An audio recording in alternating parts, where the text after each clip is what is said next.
political representation strengthened the fight for workplace justice. The recognition of trade unions empowered workers to organize, to bargain collectively, to advocate for better working standards, and to achieve them. And universal adult suffrage ensured that every Barbadian, the voices of ordinary working class people who had previously been excluded from the electoral and democratic process, could shape the laws of this country. It is therefore no coincidence that the legislation to protect workers would also come at that same period in which national transformation was achieved. It reflected an understanding that political freedom, which is essential, is incomplete without economic and social justice. A worker who cannot depend on receiving the wages that they have honestly earned cannot truly enjoy the full benefits of freedom. 75 years later, in this chamber, we have the opportunity and the responsibility to continue to strengthen those protections for a new generation of Barbadian workers. This bill, to me, therefore, Mr. President, is about much more than simply wages. It is about continuing unfinished work of people who came before us, who sowed seeds, understanding that dignity of labor must not only be protected in principle, but also in law. This bill asks us very profoundly, what does a worker's wage mean to them? Do we simply consider it a financial transaction between an employer and an employee? Or is it simply an amount reflected on a pay slip or deposited in a bank account? I want to submit that it has to be much more than that. Because before I ever understood labor legislation, industrial relations, or public policy, through my education at the University of the West Indies and now as a trade unionist at the Barbados Workers Union, I had to understand it through my parents. My mother, as I've said before in this chamber, was a domestic worker, and my father, a mason. And so they taught me long before, and like many Barbadians, I learned what work and hard work actually meant. I watched my father often leave home at 6 o'clock to get to the job site. I watched my mother do the same to return home, exceptionally tired, but somehow still find the strength to care for a family of 3, need I say, very hard-earned children. I watched them make sacrifices that as a child I could not appreciate, but as a young woman, I definitely understand and weigh in terms of creating a family. And wages weren't just money for us. That was how they kept a roof over our heads. That is how they put food on our table. It is how they bought our school uniforms and textbooks, paid for bus fare and all the other expenses. And so every dollar earned in a household for a working class family represents hard work and physical exhaustion, but there's often no excess. And so those wages are not a luxury. They are a necessity for them to survive. And I want to note that COVID showed us exactly how easy it is for a family that appears to be thriving in our idea of that word to find themselves on the breadline and unable to purchase simple necessities. And so protection of wages is one that is recognized under concepts such as decent work of the International Labour Organization, as said before. And it is built on 4 pillars. It is built on employment, rights at work, social protection, and social dialogue. And so we cannot speak about decent work if persons cannot depend on the wages that they have earned. A person may have employment, but if they are not paid on time, if unlawful deductions are made from their wages, if they have no effective means of redress. When those rights are violated, then dignity in work is compromised and ultimately denied.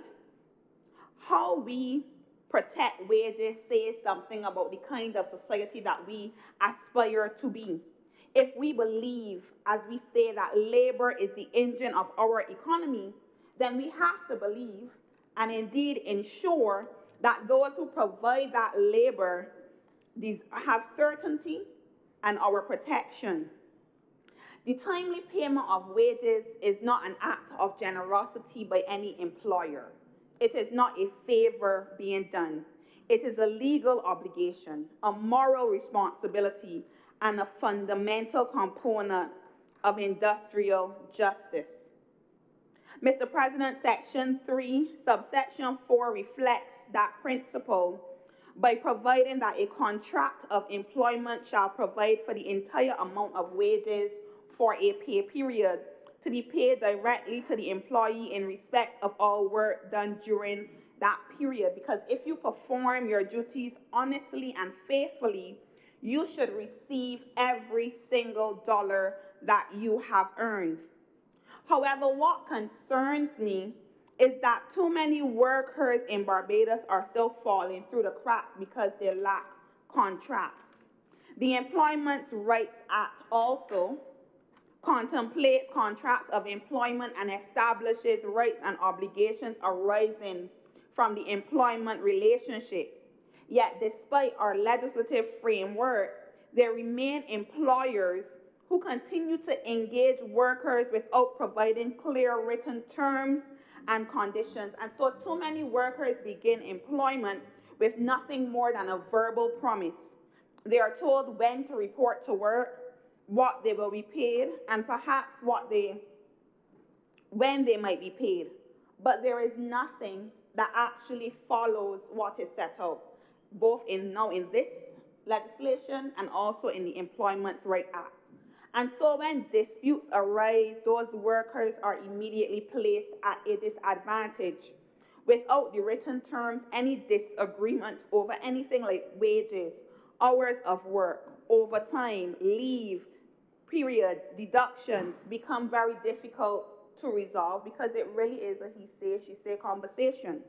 And so workers are trying to prove what is agreed, and that imbalance undermines dignity for the persons that this legislation seeks to protect. I also believe that we have to be honest here, and I see it oftentimes as a trade unionist, that remains a culture among some employers who believe that the law is optional. Matter of fact, yesterday I had a call where someone said to me that they were told that you have your law, but in here we have mine. And so what does that mean? That means that you believe that the Employment Rights Act is merely a guide, or that the Protection of Wages Act is merely a suggestion rather than binding legislation that employers are obligated to follow. I wish to inform all those within the sound of my voice that there is no code, there is no policy that an employer can offer you that supersedes or is higher than the law of Barbados. They are bound to it.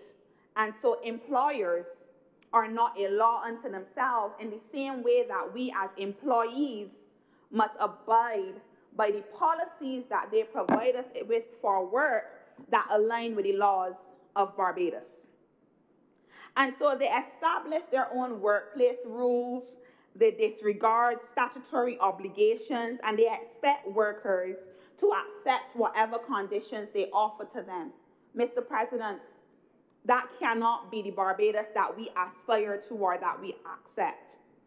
And so the laws represent the minimum standards below which no worker in Barbados should be required to accept. And that minimum standard does not mean that you cannot surpass expectations. It says that this is where we draw the line on what is acceptable and what is not. And so if we are serious about decent work, and I'm going to come to this later, We have to be serious about ensuring compliance with those standards because no worker should have to choose between earning a living and being able to assert their legal rights. I also welcome Section 3, subsection 11, which provides that where wages are paid in cash, no more than $10 may be paid in coins. And to be quite honest, I was a little baffled by this, but then I heard the reports of how persons are being paid in excess. And sometimes when we give persons even a little change, and it has in our mind too many coins, we tend to apologize. So there is something quite nefarious to me. There is something quite nefarious to me about paying somebody over $100 in coins. You are seeking to actually purposefully present yourself as a menace to this person. But it also shows a level of disrespect to expect anybody to put that amount of money in their bag. Where is the dignity in that? And that also speaks to common human decency. And so it also requires that where wages are paid by a method other than cash, including directly into a financial institution, that the employee must be allowed a reasonable period during the usual business hours of that financial institution to convert those wages into cash where necessary. And this is particularly important because it has always struck me that we have what you might consider a uniformity in work hours. When the banks are open, workers are usually at work. When the banks are closed, workers are usually, some of them are at home and they can't go to the bank. And so it means that if employers do not facilitate this, that persons may be left without access to funds, particularly persons who do not utilize ATMs. And we also have to appreciate that a digital divide when it comes to accessing certain services still exists. And so there are persons that prefer to go to the ATM to do everything from depositing a check to withdrawing money. And then there are others who prefer or have to, based on their limitations or their desire as they are entitled to, go to the teller in order to withdraw their funds. And I want to address another issue, which I believe a clear message must be sent on the protection of deductions from wages. Because when you receive a pay slip and you see deductions for national insurance contributions, pension contributions, union dues, or any other deductions, workers accept those deductions because they understand the purpose that they serve and they have agreed to them. The protection in terms of illness, maternity, unemployment, or retirement, the right to be able to access representation, pensions to secure their futures, and other deductions are not it's not the employer's money. It is not for you to hold on to. It should be deposited. And so once these sums are deducted, they should be held for a specific purpose and they legally belong to the institutions in that they are owed. And too often we hear stories of persons who find out after the fact that no money has been paid on their behalf into these institutions and therefore they cannot access the benefits that they are rightfully entitled to. And this is not to say that the vast majority of employers are doing this, but it is to say that the one employer that might be doing it or the two is one or two, way too many, because the worker is on the other end suffering, sometimes unable to get a timely redress, and that affects their quality of life. And that is a profound injustice that has to stop. And so protecting wages means more than ensuring that workers receive paychecks, but making sure that every lawful deduction goes to the place that it belongs. I want to speak about the fact that this bill also focuses on access to justice. Far too many workers, the issue is not knowing that they have been wronged. It is knowing where to go, who to turn to, and whether the system will work for them. The point of having systems or places for redress is so that people can access justice. A right that cannot be enforced is not really much of a right at all. And this is why I welcome the provisions contained in this bill, which strengthen the role of the Chief Labour Officer and provide a clearer pathway for complaints to be brought before the Employment Rights Tribunal. The bill recognizes that employees may make complaints, but it also recognizes the role of trade unions and representative organizations in bringing complaints on behalf of workers and groups of workers experiencing the same challenges. And it is important because not every worker is in a position to challenge an employer on their own. But we also still have employers who still seek to undermine the rights of Barbadians as provided in the Trade Union Act to join unions and to seek representation. We have employers that use every single tactic in the book not to engage with the established or recognized trade union, as well as to negotiate in bad faith. And if we know that these things are happening, it is not sufficient to know. We need to do more to ensure that workers feel comfortable without fear of favor of going to their trade union representative to be supported. And many workers are afraid. They're afraid of victimization because if I go to the trade union, I may wake up tomorrow and realize that I don't have a job. They fear being labeled as difficult. They fear that if they stand up for their rights today, they may find themselves on the breadline tomorrow, and that fear is real. And it is the reason that trade unions exist. It is also the reason that they remain as relevant today as they were decades ago. We are not merely here to negotiate wages and conditions of employment, but to ensure that workers have a collective voice when they are unable to speak alone. A lot of workplace disputes are not individual disputes, and sometimes an entire group of employees is affected by the same unlawful practice. Sometimes workplaces develop cultures where labor laws are routinely ignored. In those circumstances, workers, and this bill ensures that workers will not be forced to fight the same battle individually, but that they are able to rely on their representative organization to advocate on their behalf. I also welcome the penalties contained within this legislation. A couple of years ago, I admitted to my mother that when I was younger, I would often calculate the amount of trouble I would get in.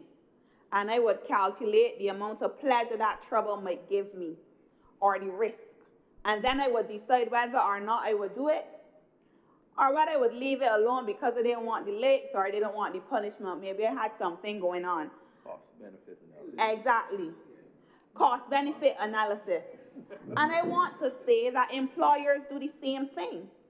They calculate that it is cheaper to breach the law than to comply with it, or that the justice that the employee can receive will take much longer and be way more inconvenient than actually doing what they're supposed to do, and this sets a dangerous precedent. The bill makes it clear that employers who unlawfully fail to pay wages, make unlawful deductions that otherwise contravene the Act, commit offenses, face significant fines, imprisonment, and orders requiring payment of the wages owed. We are not trying to punish employers, good employers, because there are many. What we are trying to do is to create accountability and to make sure that persons understand that there is weight and that there is value to labor, and that it is essential that we respect people's rights to their wages. Good employers deserve a level playing field because bad behavior tends to spread. one bad apple ruins the bunch. And if I realize that you could get away with it, why would I not test my luck as well? Some of us also understand that cat luck and dog luck. But also, there are some people who simply understand that it is a wise financial decision to treat people well. Employees are often more willing to engage, they're happier, they're more productive when they are treated well. As I reflected on the bill, I found myself going back to a very simple idea that a lot of these laws, as I said, they're not just about compliance. It really is about human decency. It is about recognizing workers as not machines or robots, but that they are people, that they're mothers and fathers, young people trying to build futures, older workers trying to retire with dignity, caregivers who are balancing demands of work with caring for aging parents and loved ones. And so when we speak to this bill, we are speaking about protecting people. As I close, Mr. President, there's a question that popped up, and I often wonder it sometimes at work while I'm engaging with workers. And I ask myself, how many employers would be willing to accept the very conditions that they expect their employees to endure? Would they accept working without a written contract? Would they accept not knowing whether they would be paid on time?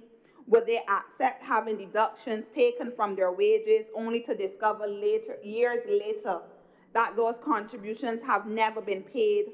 Would they accept working in an environment where they're constantly disrespected, undervalued, or feel disposable? If the answer is no, then the question is, why do we expect that anyone else would?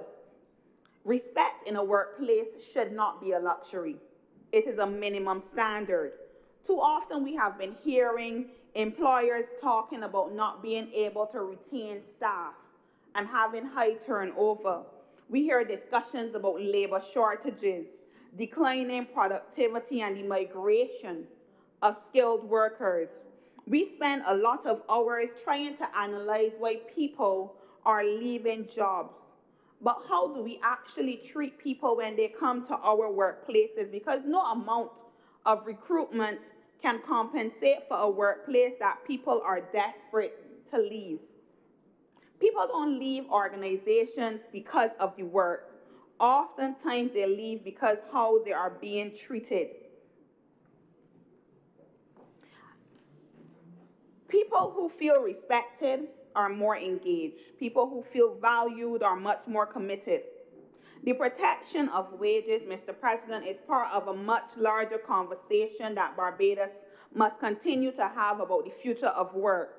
We must continue to speak about mental health and psychological safety in the workplace.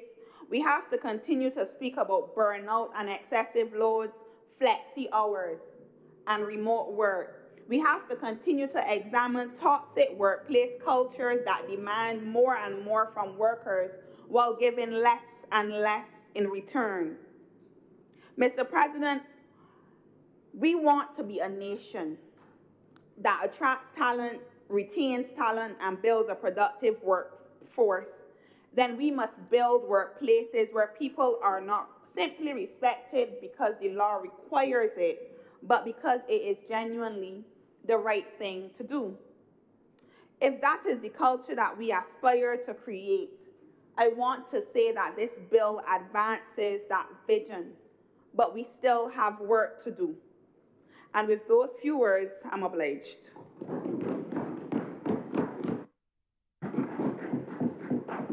Thank you very much, Senator Trimble. Senator Goodrich. Thank you, Mr. President. Good afternoon to everyone who's here in the Senate. I want to say a special good evening to all of our distinguished guests. Mr. President, I rise to discuss this protection of wages bill of 2026. Mr. President, I know that when I looked at the bill have a lot of useful provisions that could be beneficial to any employee. And I also look at the existing law, which is the Protection of Wages Act, Chapter 351. And if you look at that piece of legislation and you really look at it and see the penalties in that old piece of law, then you will recognize we are in modern times.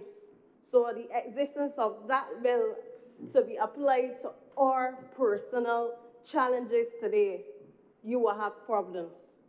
So this bill that we're discussing now is like a wholesale replacement to that. And I would say that is necessary.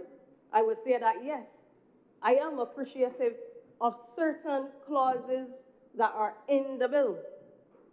But of course, as opposition senator, I have some concerns with it. But I will look to the positive first, sir, because I know that every employee wants to know that their wages are protected. They want to know when an employer deducts their salary and the reason for it. And they will appreciate that today you can have notice in writing for that. And the reason why the money will be deducted from your salary. And that employer has to also let you know the procedure to appeal. So all of these things are essential. And as I said, when you look at the old bill, the existing one, that's the one that dates back all to 1951, and you recognize the penalties in there if an employer illegally deducts your wages. My God, the penalty was only, what, $48 for the first offense. We look at Section 15 of that act, and $96 for second offense. So you can see, what's $46? What's $96? That's an insult to an aggrieved person, Mr. President. So, Mr. President, firstly, I want to look at this section. This section 13(1)(b), it prevents an employer from deducting wages from employees simply because they have done bad or negligent work. So we can't always say that when an employee is doing bad work, that it is the fault alone of the employee, because it could have to do with supervision, and the reason for that bad work, bad workmanship, could have to do with ineffective management. It could have to do with inadequate training. So an employer now cannot use that as a tool, against the employee to shift that responsibility now for you to do your best. No, because you don't want to have your wages deducted. And no one wants to have that. You don't want to know that you may not be at work and doing your best in an office and then your wages are deducted. So when I say that the bill has useful provisions, I speak to that one. I speak to that provision because I recognize, sir, that this provision, it benefits not only the employee, but it also benefits the employer. And I'm looking at both, because I'm not going to only look at this bill and only look to see, okay, well, let me see how this bill is going to benefit just the employee. I want to know how it's going to also benefit the employer in this country. So it's a genuine win-win, sir, for both parties, both the employer, who would do better management of the employee, and also the employee. They should come to work proud, knowing that, look, my salary will not be deducted because of bad or negligent work, but I am going to put my best foot forward in the workplace, nonetheless, because I appreciate the fact that I have a job. So, sir, however, notwithstanding those many positives of the bill, I want to state that I do have concerns with this bill and certain provisions of the bill, sir. And our role as the national body of second sober thought in this country is to ensure that we highlight the provisions that will lead to unintended consequences, and also to make recommendations where necessary. And the necessary recommendations that I will highlight, I know would be a benefit to a country such as Barbados. a beautiful country like Barbados that we want to ensure that every bill that is passed don't have unintended consequences on the people. So concern number one, sir, when you look at section 3, 11, subparagraph B, it requires an employer paying wages by a method other than cash to allow an employee a reasonable period to convert the payment into cash during the normal business hours of the financial institution. So that's happening right there in normal business hours, where that employer paying those wages by a method other than cash to allow an employee a reasonable period. But I'm going to say what is a reasonable period, because what is reasonable period is a reasonable period to Senator Goodrich may not be a reasonable period as the same to Senator Walters or any other senator here. So when I leave work, and this applies to me, and I go now to the bank, a lucky day, a lucky Friday, you may find 2 tellers and that may take an hour. Leave work in the rush hour. That rush hour, I'm telling you, it will take hours stuck in traffic. Everybody's not rich. So even if you have to walk or you have to catch the bus, what is a reasonable period? My recommendation is that that must be clear, because when that employee whose wages are deposited directly into that bank account then has to go to the bank, sir, and we do not help the workplace by stating what is a reasonable period, then chaos could emerge, problems could develop, and that cannot be the policy objective. This provision may have been made a perfect sense decades ago, I believe, when wages were commonly paid by check and employees had little alternative but to visit the bank.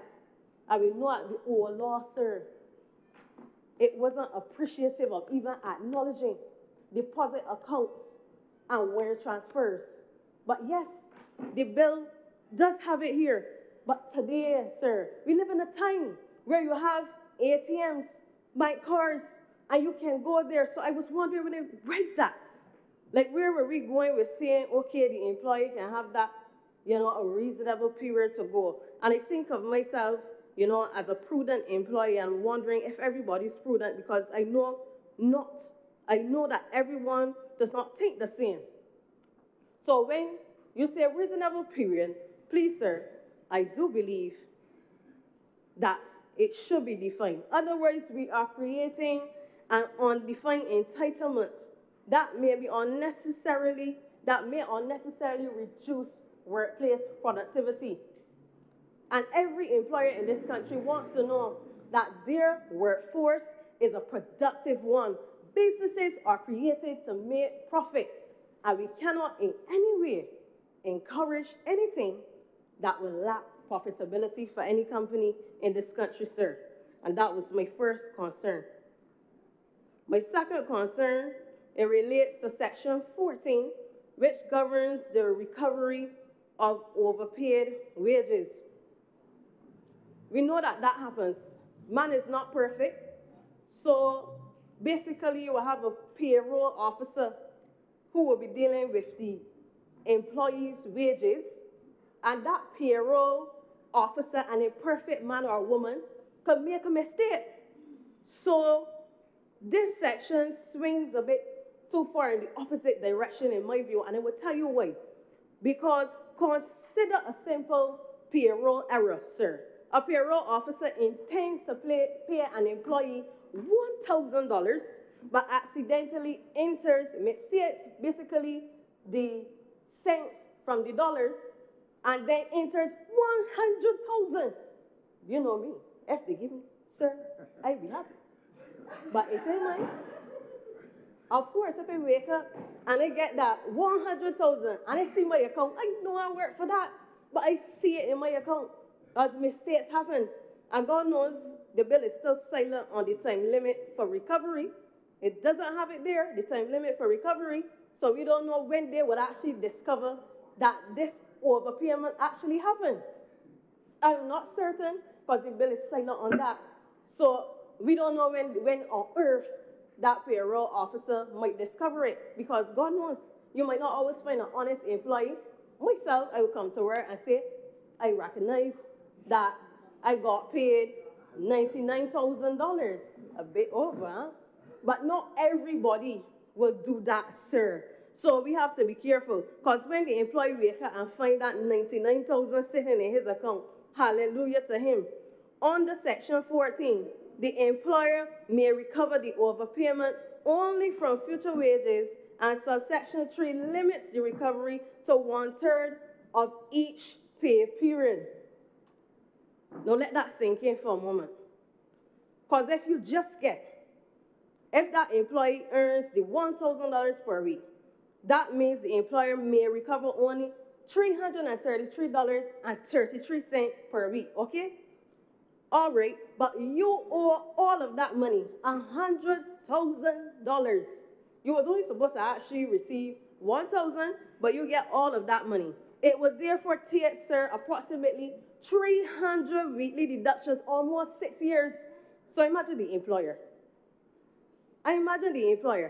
That takes 300 weekly deductions, almost 6 years to recover the money, assuming the employee remains employed, because the person could get dismissed or the person could resign also. So they have to wait then, based on this law. It's going to take them a long period to receive that money. So I believe that the law should make provision for situations such as that. Because during that time, sir, the employer receives no interest. So I have to ask the Senate today, is that fair when an employer pays you that $100,000 and receives no interest? So the employee, are basically getting an interest-free loan. That is exactly what it is. When you look at the circumstances that could be created based on those provisions, you recognize that individual that were overpaid actually has an interest-free loan. Sir, I don't believe that it is fair.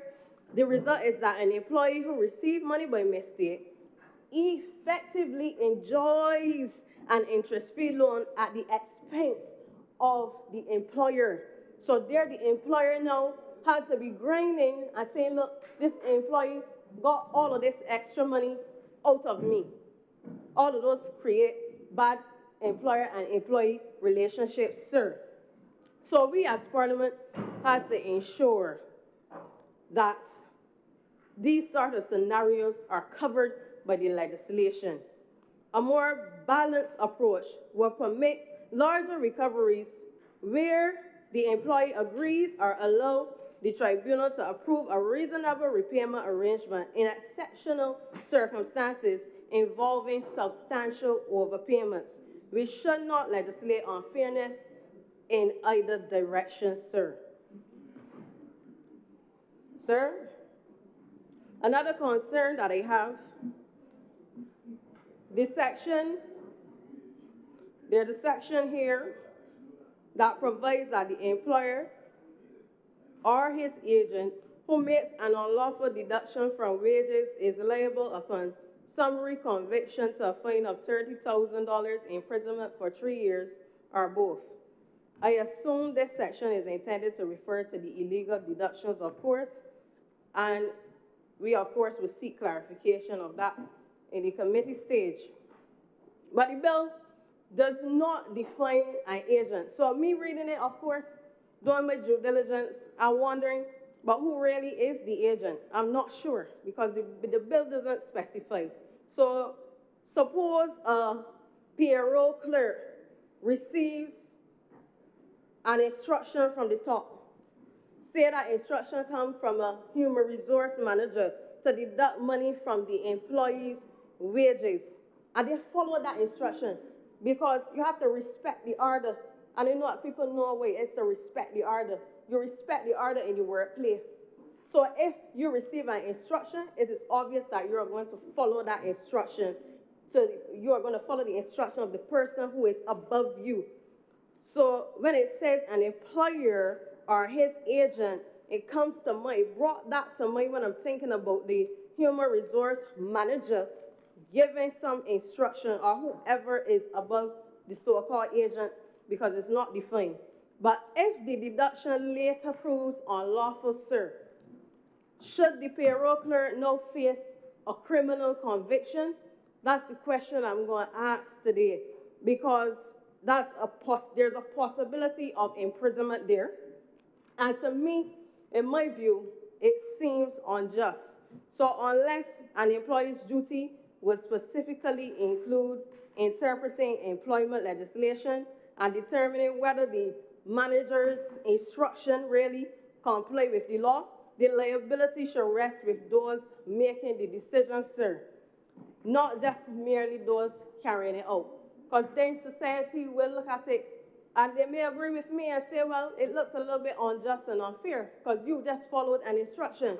And if you followed an instruction, then why am I being taken down with you, with your bad instruction? So the persons... Yes, Senator Allen, what do you raise? Yes, on a point of order. And I hate doing it, but the law, the law takes care of many of these issues. Everything doesn't need to be stated within a piece of legislation. There's a definition at law as to who constitutes an agent. There's also a requirement of something called mens rea in terms of actions, such that individual who's an agent of a higher, who has no mens rea in terms of that, won't be held to be liable. So I don't know that these are concerns as put forward by the honourable member that may confuse the populace out there. These are things that are taken care of by law. Thank you very much for that legal expansion. Please continue, Senator Goodrich. Thank you so much, sir. I will respond by stating that if the honourable senator is correct, when problems occur in this country, then people will remember the words that he said, because if he's saying that the word agent is clear, well, they can call him when problems emerge. I will move forward. So, sir, pro bono. Sir, my next concern, which appears, you see, this is a sensitive one, because I wouldn't be angry if the government defended this. I wouldn't be mad at you, because I wouldn't want to think that the government would encourage any kind of unequal treatment. So everything rests on interpretation of the legislation, you see? And that is why we have to go before judges many times for the judge to make the final judgment based on the arguments of the legal counsels who come to the court. Because when I look at this bill, I'm wondering when it comes to the penalties that apply, sir, to the private sector and to the public sector, I'm wondering, is there any unequal treatment there? Because when I look at the bill, I went to section 28, I look at section 1 there, and 2, and sections 2 to 19 expressly bind the state. That's my interpretation of the law. But the offense provisions, which are the provisions that will come in section 25, right? Those don't seem to be applying to the state. So the result appears to be that private employers may be prosecuted, fined, and imprisoned, while comparable breaches by the state are dealt with through internal grievance procedures. Now, I know the leader of government business, she was speaking earlier, and she said that this bill binds the state, but I don't know if she was saying binds the state in its entirety, because those provisions there are supposed to bind the state, which is sections 2 to 19. So if that interpretation is correct, sir, then we are really creating two systems of accountability, which is one for private employees and then one for the government. So that is difficult to justify, because then they have to ask, then where are we doing that? Where are we doing that in the country?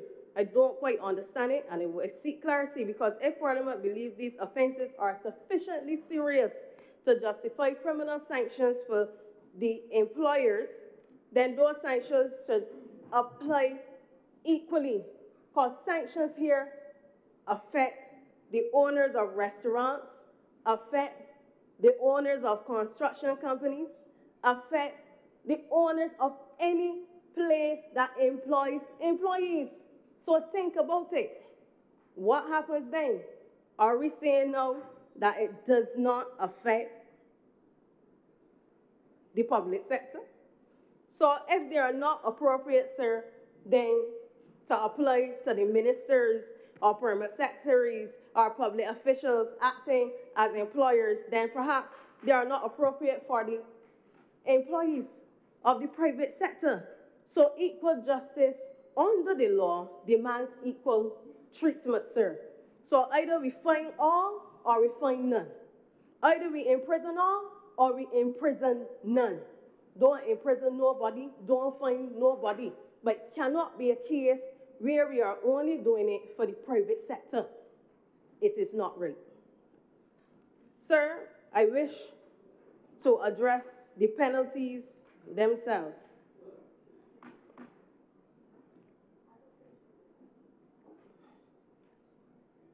This new bill introduces imprisonment for a number of regulatory breaches. This reflects a worrying trend for me because we observe it across some of the bills before the Senate. Increasingly, nonviolent regulatory offenses are being made punishable by imprisonment. Why?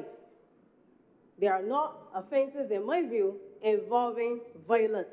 They are not offenses, in my view, that are a threat to the public safety. Right, sir? Many of them may arise from misunderstanding, administrative error, or inadvertence. And this happens often. As I said before, people are not perfect. So when people's imperfection gets in the way, there is the existence of a possibility that they may be in prison. Sir, as I said, many of these things arise from misunderstanding, and I don't think that the public would tell me that I'm wrong there, because man makes error, and it can happen quite often. So certainly, sir, deliberate exploitation of employees should attract meaningful penalties. But must every breach expose an employer or potentially an employee acting as an agent to imprisonment? Is this the only way we can think of dealing with them? We should criminalize violent conduct. We should impose substantial fines where appropriate for regulatory offenses. But we should be very slow to imprison citizens for nonviolent breaches of increasingly complex legislation, sir. So before long, ordinary Barbadians may find themselves exposed to criminal records, and we don't want that, sir. We don't want to just be imprisoning people for making mere errors. And that should concern, sir, every member of the Senate. We recommend removing the custodial penalties from this bill and relying instead on meaningful financial penalties together with the existing civil enforcement mechanism, sir. And I don't think that that is a bad idea at all. So the bill contains many worthwhile reforms, and we acknowledge them, sir. I acknowledge them, and I will even spend some time highlighting them because I listened to the leader of government business, as she mentioned. So Section 14 will give the employer a lawful route to recover a genuine payroll overpayment. But as I said, I had my concerns with that based on the 1/3. Section 17, it makes unpaid wages a preferred claim if an employer becomes insolvent. Because these are things that happen. An employer can become insolvent, and when they become insolvent, we still want to ensure that we are in line with the international best practices. So we always have to remember that little Barbados is not just here on a rock on its own. We have to think internationally, and we have to wonder what are the best practices that we must align with. And that is one. When a company becomes insolvent, then the bill provides, yes, the protection for it. And sir, again, with section 20, this is one section that is a useful provision because, as it is said, this bill instead channels wage complaints. So if you have a complaint, you can be heard now. Before, under that old piece of act, that old legislation dating back to 1951, all you can do is go to court. You didn't have this opportunity to go before no employment tribunal. But no, you have that opportunity where you can go before an employment tribunal, sir. So all of that is essential for us today. So, sir, the recommendations that I've made, I pray that the Honourable Senate would take them into consideration, and that is my respectful submission to you. And, sir, as per usual, it is always an honor and a pleasure of mine to keep the bees in check. Thank you very much, Senator Goodrich. Of the speakers, Senator Nels. Good afternoon, Mr. President. Good afternoon, Senate. I'm going to go way out in left field on this one because I think all the sentiments pertaining to the bill have already been expressed very well by all the speakers before. And I'm going to start, for fear of not being quoted or misquoted on brass tacks tomorrow, I'm going to start by saying that I think we have all realized now that we are all slaves to the situation. This is a situation that for 75 years have been in the making. The situation, as we may want to define it, sir, relates to a commonality that precedes us and will go many years into the future. This act, if you flick the act around, albeit that the act is addressing the particular situation as we understand it to be, workers being unfair in some regards, unscrupulous employers doing what they choose to have done over the years. This act is seeking to stop that type of behavior. But what this act is doing now, and as I say, the slave to the situation, because this act is forcing a conversation, a financial conversation that has been swept under the rugs in this country for many, many years. And the financial concept is cash flow. This bill, when you strip out all the bad actors out of the bill, all the people who do the wrong out of the bill, the act comes down to a simple mechanical calculation when it comes to being an employer, and that is whether or not you are able to make that bid that you have put into your contract with an employee a payday. And if you look at the situation in the act, and the only thing I found in the act that was very interesting is that there's a gap in the act. It made no defense anywhere in the bill for an employer who cannot pay on time through no fault of his own. It's merciless. It says once you've established that payday, then that's it. And if you don't deliver the pay, then this is the consequence that you will get for the action. The conversation then moves from that then into the one of finance. Whether or not this country is caught in a dilemma whereby businesses cannot meet paydays because of financial constraints. Are we asking all the businesses in Barbados, small and medium-sized ones, to spend an enormous amount of time every day, every week, calculating the next payday, calculating the next payday? There are significant institutions in this country, sir, that habitually sends out notices saying pay will be delayed. Correct. Pay will be delayed. Pay will be delayed. What's going to happen when this bill comes into, when the act comes into force?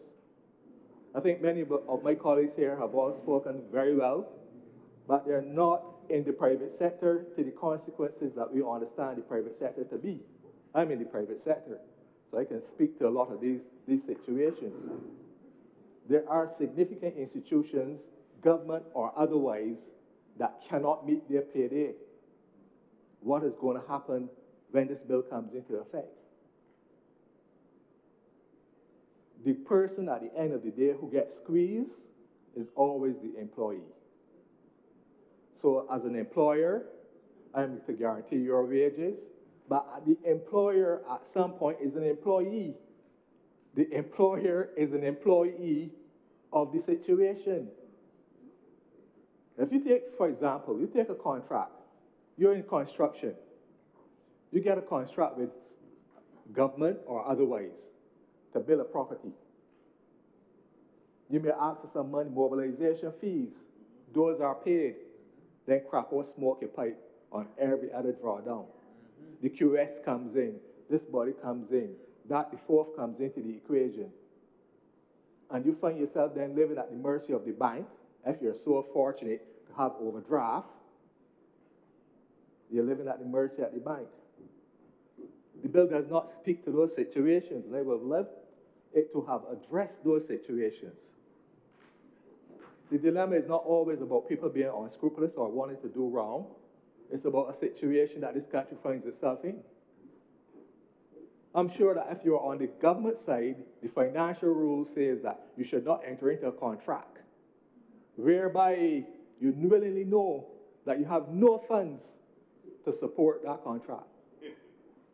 It is there, but yet, as a practice, we do it. We engage people to perform work knowing that we can't. What happens in the other scenario? So you have a school, and you have teachers out for whatever reason, and you bring on temporary staff, and then this temporary staff can't be paid for months. As I heard this morning, maybe it's the fault of the Secretary-Treasurer. But for the most part, it comes down to the estimates, which says there's no money in the estimates to pay the additional person. So let's wait for a supplementary, let's wait for X, Y, or Z down the road. It forces us into this conversation of cash flow. Everybody owes everybody in this country. The private sector owes the government millions of dollars, whether it is VAT or otherwise, and likewise the government of the day owes the private sector millions of dollars, VAT or otherwise, in terms of repayment. I understand what we're trying to do in terms of protecting the worker, but it has to be a slightly different conversation when it comes to dealing with the realities. And the bill needs to have a provision somewhere in there that speaks to a scenario whereby it is no fault of the employer if he cannot meet that payday. And the bill doesn't distinguish between whether you are a shopkeeper in Oistins and you employ 2 persons, or you're the might of, I don't know, the biggest financial institution in this country with thousands of workers. It simply says this. And if you don't, this is what happens. So we fundamentally have to address these issues. Yeah. How are we going to speak to what happens next? Once we speak to what happens next? I was telling some colleagues at around lunchtime that a friend of mine contacted me, and he asked me for his advice. With this bill, he didn't understand it, but he heard about it. He employs about 10 people. He said, you know what I'm going to do now, Z? I'm going to sever 3, because I could guarantee 7. The other 3, the other 3 was good to go, but I can't afford, because if I calculate the severance for the 3 persons, it is less than $20,000 if I can't pay them, for whatever reason. Do we want to force those kind of conversations into the economic space of Barbados? It is Barbadians who do this to Barbadians, you know. It is not people from Mars or other places. Many companies have lawyers, and they will call their lawyers and they will ask for an interpretation.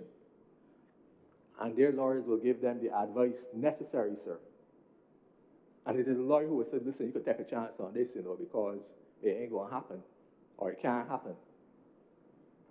But we don't want to go there. I strongly believe that people who earn should be paid and be paid on time. But I believe that we're in that scenario, as I said before, we have now become slaves of the situation, wherein we need to address the underlying belly of the beast. And until we get the cash flow in this country right, across the entire public sector, across the economic space, we're going to always have a situation like this. There will always be somebody who will not be paid. There will always be somebody who will not be paid. I know we're trying to address that by ensuring, but there's a harsh reality that we need to make sure that we go down that road, and we go down that road well. The concept of deductions, and because I've worked in so many companies fixing them, some I can't, but others I could, and I would have. The concept of a deduction comes down to cash flow. I can pay the person, but I can't pay the deductions. So it's not a matter that I've withheld something from you or whatever. Yes, in principle it is. But the reality, though, is on the cash side of the equation. So I'm going to pay you the basic because that's where you need to go to the bank and do what you need to do. And I'm going to fight it out with when it's NIS or VAT or BRA or whoever when it comes to the concept of the deductions. And a lot of times once you start to play that game, you can't come out of it. It is always a catch-up situation. And it's a never-ending hole. So this act, in my opinion, sir, this act puts us in a dilemma somewhat, because for a lot of people who have micro and small businesses, they now need to take stock as to what their employment numbers look like. The reality of whether or not I can make the pay. That is what the bill is actually saying to them. If you can't, the penalties are stiff. Consider whether or not you want to take the chance. And that's the conversation. So we all have to look at that and look at it carefully.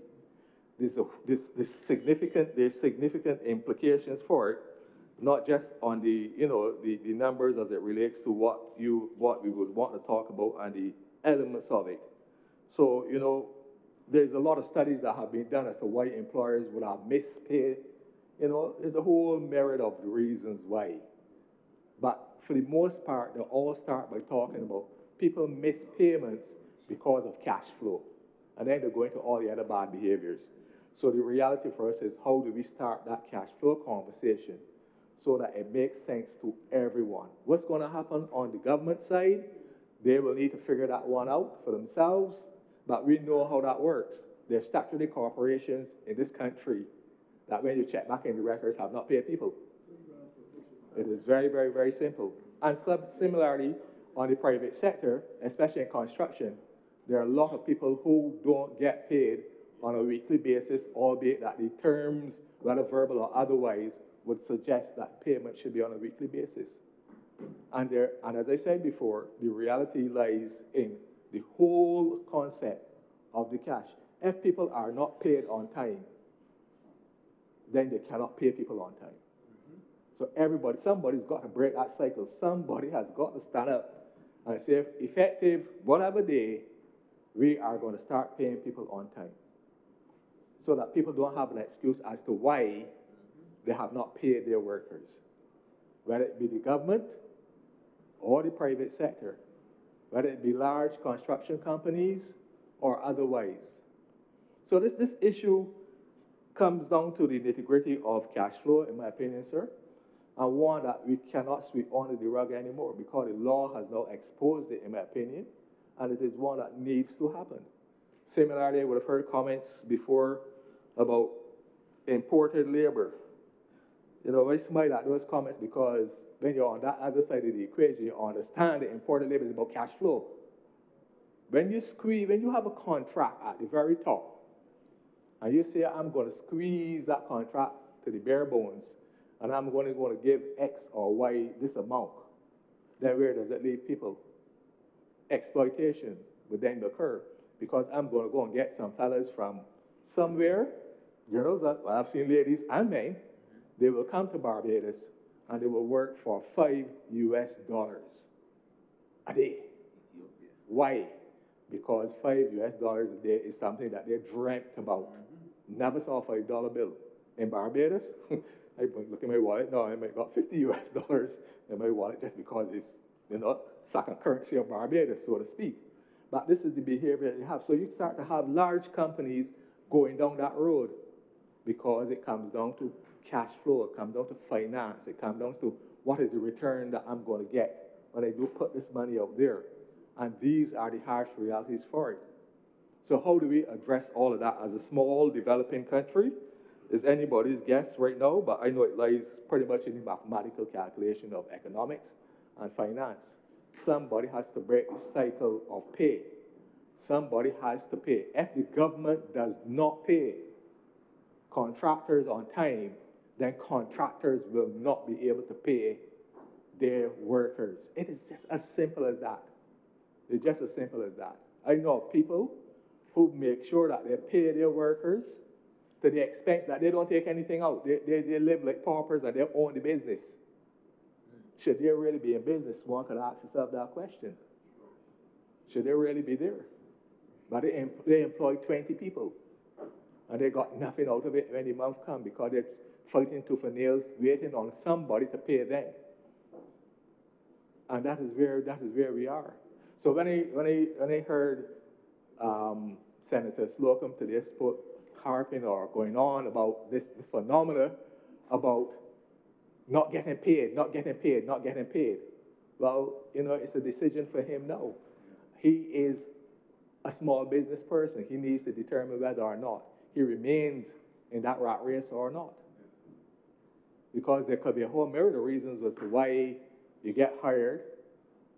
And I've been in music business, so I understand what it is. People have the greatest expectations of what door receipts will look like. And on that day, that door receipts, with all the best plans, that don't materialize. And when that don't materialize, what happens? Lucky for the fellow who got his money first, but anybody now can pay. So people are old. The people who probably today in the industry who can look back and tell about when they were never ever paid and is lost in time. So we have to break that cycle to ensure that people are paid. So I will close by just simply saying, sir, that the situation is such that it warrants this act, this bill, pushes us towards another conversation, and a conversation that we need to engage and engage appropriately. People have to be paid so that they can pay people along the way and paid on time in accordance with agreements. We should not say to people, oh, we can't pay that bill this week, and he building my house, or find some excuses. And then all kind of people conjure up all kind of nitpicking of all kind of issues as to why people can't be paid. Oh, you didn't cross the T here. Look at the dot that you missed on the I. All of these kind of things like that. It should not be. It should not be. So for as much as we want to put into legislation that employers should pay the employees as per agreement, then when the employer is an employee, he also needs to be paid as per the agreement and paid on time.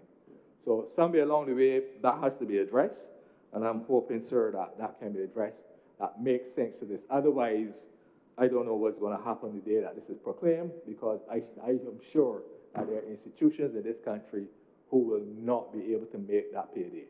I know one. And with that, sir, I would like to thank you for engaging me. Thank you.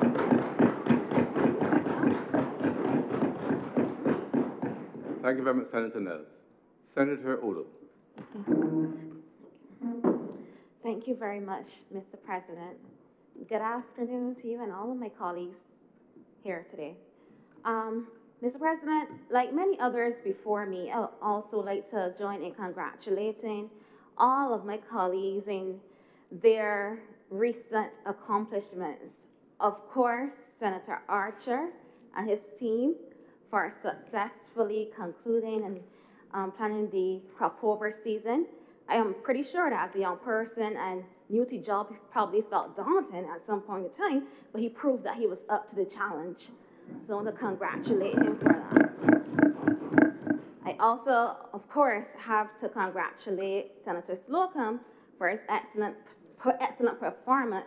But I also, today, Mr. President, want to congratulate Senator Cummings for her work and her team in planning and organizing the ongoing away service that was truly fitting for our national hero.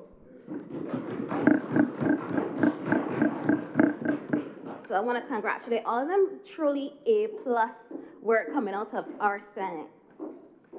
And Mr. President, today I rise to indicate my full support behind this protection of wages bill.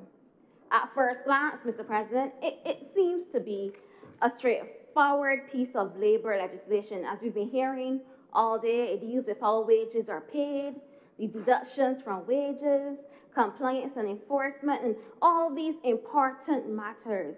But I wish to go a little deeper, because this bill is not only about the payroll, but it's about the people, dignity and fairness, but it's also about the rule of law, and most importantly, Mr. President, it's about recognizing that when a person has worked hard and honestly for their wages, those wages deserve the protection of the law. So, Mr. President, the first point I wish to make today is that wages are a human rights issue, not just a labor issue. And international human rights law recognizes the right to fair conditions of work. Mr. President, we as Barbados have signed on to several international human rights treaties, including the International Covenant on Economic, Social, and Cultural Rights, which entered into force for us in 1976. And this treaty, under Articles 7 and 11, it mandates that state parties recognize the right of everyone to just and favorable conditions of work and the right to adequate standard of living.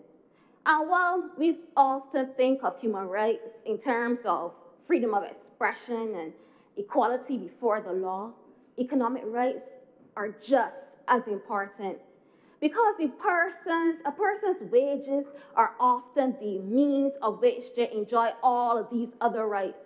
You know, they need to eat, so they need to pay for food. They need somewhere to sleep, they need somewhere to live, so they have to pay for their rent and mortgage. They have to keep their lights on, their water on. They have to buy medication, Mr. President, send their children to school.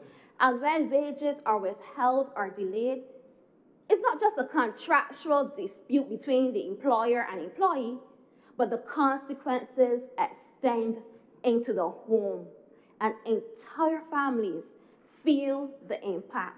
And that's why I believe that this legislation deserves to be viewed not only as labor reform, but also as an important measure for the protection of human rights in this country. Mr. President, my second point is that I believe this bill recognizes something that is not often spoken about, and that is the existence of economic violence. When we hear the word violence, we automatically think about physical harm. But human rights law also recognizes that abuse can also be economic. And economic abuse and violence occurs when a person with financial power uses their power to control, disadvantage, or exploit another person. And for many persons, their wages are their only source of income. Not everybody has a comfortable savings to fall back on.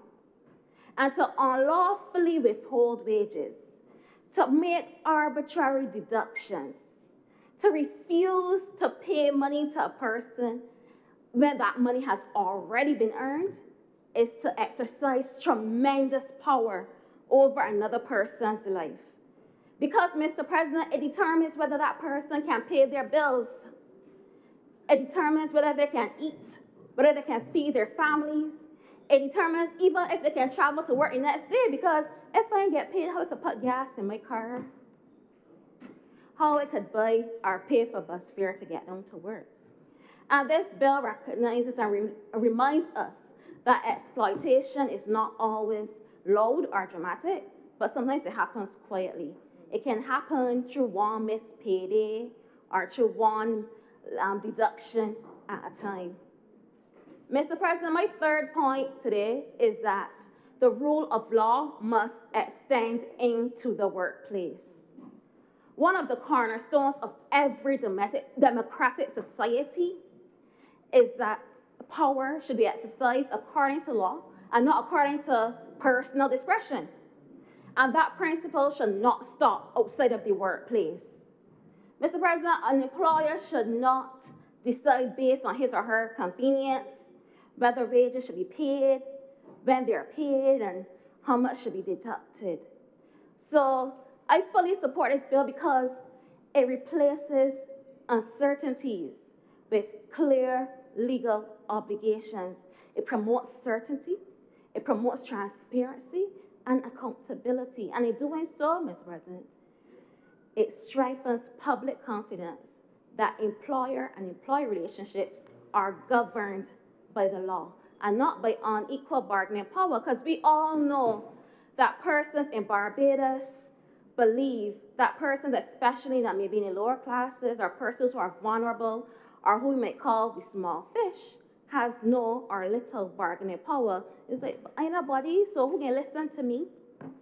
But this bill shows them that everybody's work and wages have value.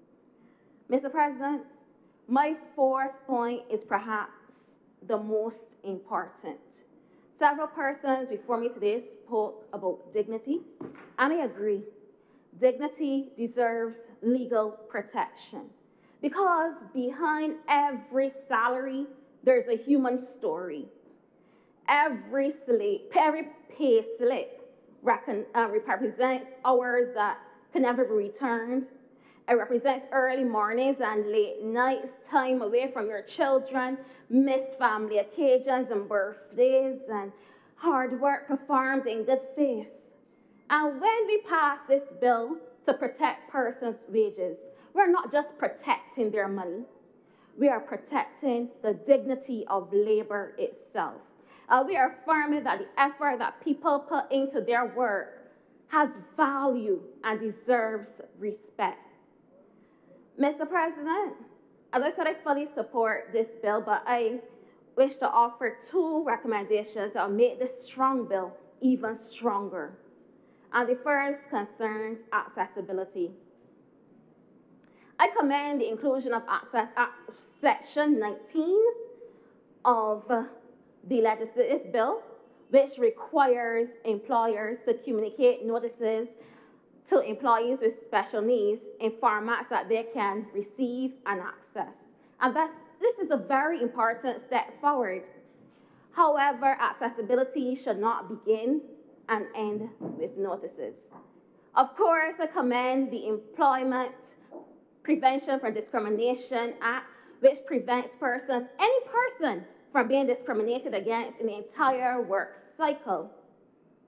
But as workplaces become increasingly digital, accessibility should be embedded throughout the entire employer-employee relationship cycle. So I'm talking about accessible electronic pay slips, accessible payment portals, accessible complaint procedures, and just communication as a whole that particular person can actually use. And it depends, of course, on the person and what they need to access that information. And as a person who relies on accessible technology every single day, I know that for a fact, information that's not accessible is essentially information that was not provided at all. Because, Mr. President, if you decide now to give me a check for $1 million, poor me, I can't even see the check, so I will not even know if it's a dollar for this $1 million. Luckily, I have technology, my smart glasses and my phone that can read text to me, but not everyone has that privilege. So I therefore encourage us through regulations to continue building on this important foundation so that accessibility becomes a normal part of workplace administration rather than just the exception as it normally is. Mr. President, my second and final recommendation might be a bit controversial, especially for employers. And I know we probably are not ready for it yet in this country, but I want to encourage us that sometime in the future, we consider making provisions for interest on the late payment of wages. Mr. President, this bill quite rightly strengthens the protection afforded to workers. However, Mr. President, when wages are paid late, the employee suffers consequences immediately. You may have bank charges. You may have late payment fees. You may have loan interest, Mr. President. Sometimes your utilities get cut off. In many cases, these losses arise through no fault of the employee. And this is not fair at all.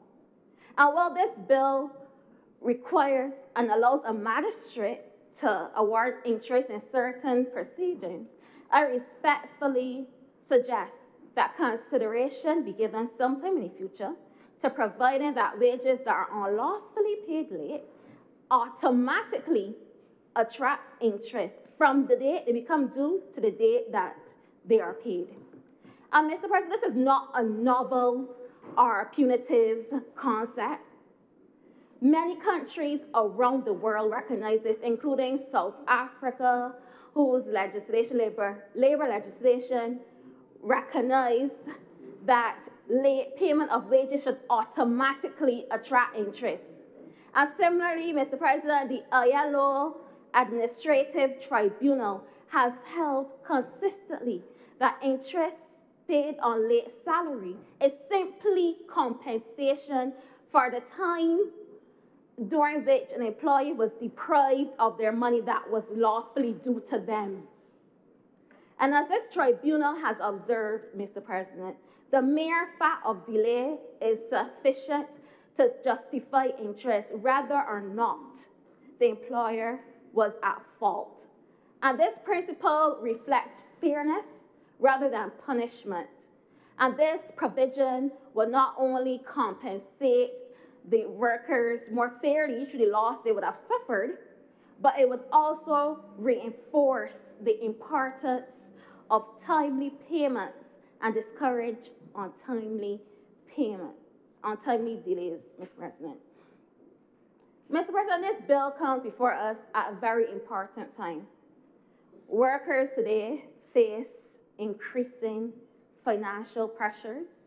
For many households, there is very little margin between one payday and the next payday, and I have seen it too often. A delayed wage is not simply an inconvenience. It can mean, Mr. President, that I don't eat for the next couple of days because my refrigerator is empty. It can mean that I miss my mortgage payments. It can mean that the electricity bill is overdue. It can mean that I can't purchase my medications. And that could be very, very disastrous to a person's health. And this reminds us why legislation like this matters. Mr. President, as I close, I wish to say this. Mahatma Gandhi is often attributed as saying the true measure of any society can be found in how it treats its most vulnerable members. But I say this, the true measure of labor legislation is not how it treats the employee with bargaining power, but is how it protects the worker who has none. The young employee entering workforce for the first time, the single parent struggling to support their family, the migrant worker who may not understand the laws, the worker with a disability who simply just want communications in a format they can access. And this bill tells each and every one of those workers that we hear them, we recognize them, we understand the value of their labor, and that the law will stand behind them to make sure that they can receive what they honestly work for. And for those reasons, Mr. President, I am pleased to fully support the Protections of Wages Bill 2026. And with that, Mr. President, I'm obliged. Thank you. Thank you very much, Senator Odell. Senator Maladu. Thank you, Mr. President. Good afternoon, everyone. I see Leader of Government Business, Lisa Cummins, has returned to the chamber after a brief absence, and I wanted to, Senator, yeah. It was long. No, it was very brief. I just wanted to say, as I stood up, I heard that many people have congratulated different people around here for the activities over crop rover and so on. I managed to stay out of all of that troublesome areas, but I did attend the funeral of our national hero, and I want to personally congratulate Senator Cummins as the leader, I believe, of the organizing committee. That was a fantastic tribute. Fantastic. Now, let's turn to the matter at hand here. I had only planned to say 3 things, but I've been so inspired by so many people around here. So inspired that they inspired me to stand and speak to you at 4:35, 4:38. Let me start with, Mr. President, by quoting my newest and dearest friend, Senator Trim. Good employers deserve a level playing field. I could not agree with you more. And what we cannot do is just simply harp on this legislation as if we have a lot of bad employers in Barbados. There may be a few who breach the rules. And I must say that I am extremely disappointed in this country that we even need this legislation, because I thought this was pretty obvious, sir. I thought this was obvious. You ask someone to do a job for you, you pay them. But that equally applies to the private sector, the government sector, to contractors, to employers. So don't let us just talk around here about 1 or 2 bad employers who make a deduction and don't pay it over. The reality is that what Senator Niles spoke about is that many of these employers, contractors, are waiting on payments from the government. This is a problem. And I have been shown, as I was sitting here, pseudo-government agencies who regularly send out notices saying, we are going to be late, we're waiting on payments to come. We can't pay our people. The other thing that I would like to say is, Senator Goodrich, you make an excellent point with regards to this idea of we still have to go to a bank to withdraw money. There's ATMs everywhere. But guess what, Senator Goodrich? It's a good thing that this legislation was not enforced when we introduced BIMPay. Because I can tell you, as an employer, that a number of my employees did not receive their money as a result of a failure of technology. Now, we're trying to do a good thing with BIMPay, and we had some teething issues. But there is nowhere in this legislation at all that recognizes that the failure of a technology or the failure of an intermediary to process the payment in a timely fashion is an excuse, as others have said. So I am worried a bit about that as well. Again, I haven't even gotten to the 3 small things I wanted to talk about.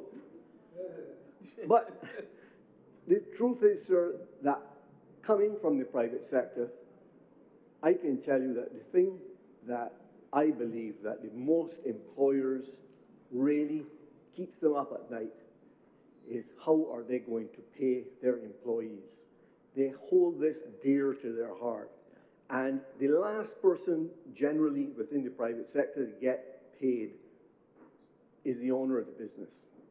They lose sleep over it. They do everything they can. And as Senator Trim said, good employers deserve a level playing field.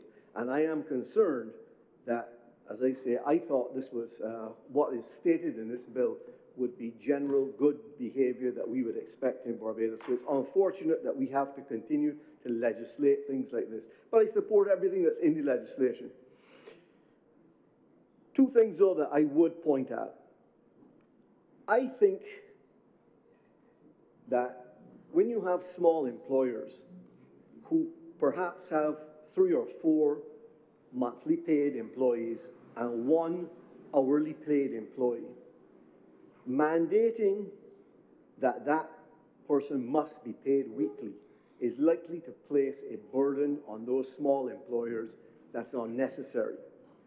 And I think this legislation would have been better had it have said that you cannot pay any less frequently than monthly, but you could contract with your employee, who is an hourly paid employee, to pay weekly, fortnightly, or monthly, but mandating in the legislation that it must be paid in a certain way, I think actually takes away some of the rights from the workers to agree to something different.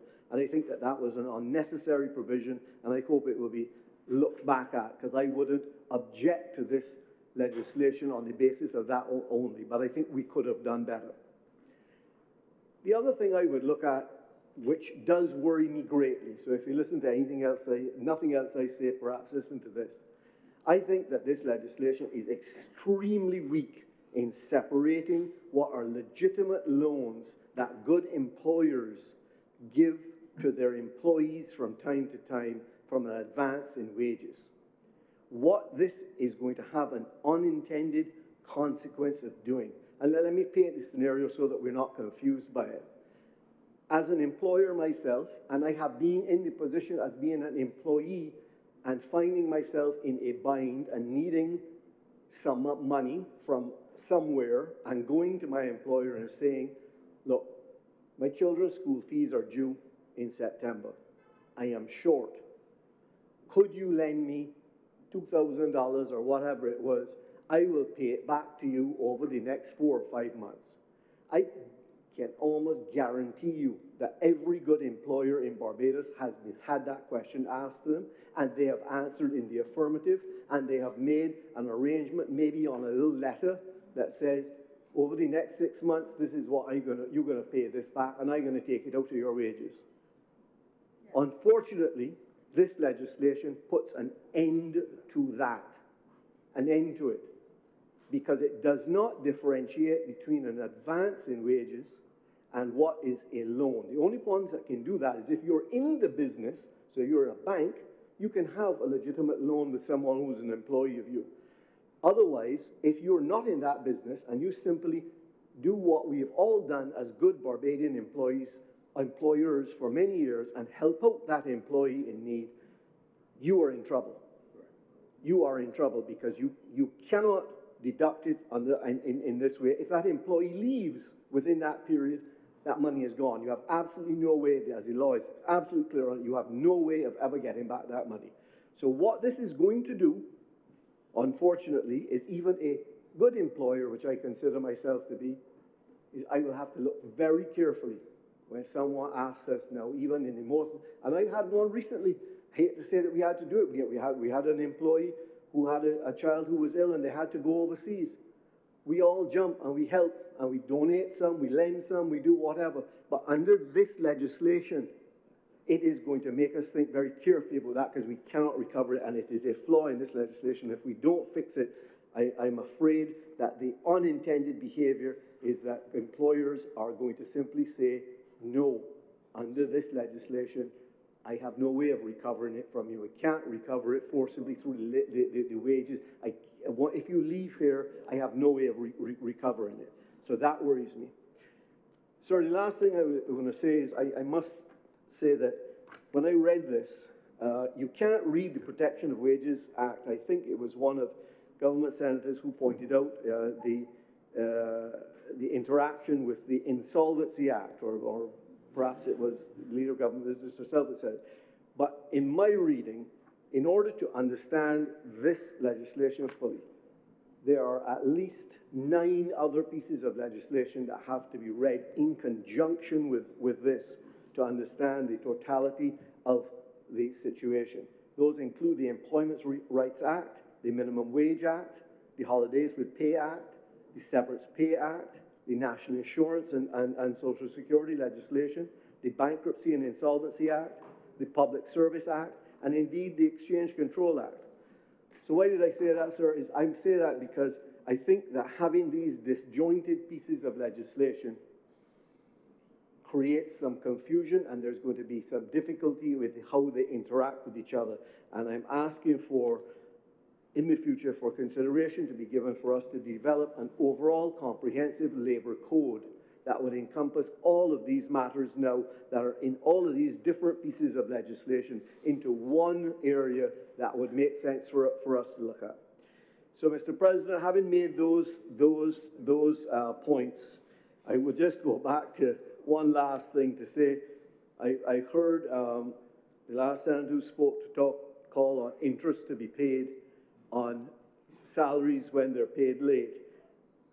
I have no problem with that, as long as we find the parity, and as Senator Trim told us, for good employers to deserve a level playing field, and that for those contracts when they are paid late, for interest to be paid on it, or VAT refunds to be repaid with interest, and all this. I agree with you totally, Senator Trim. You have my full support.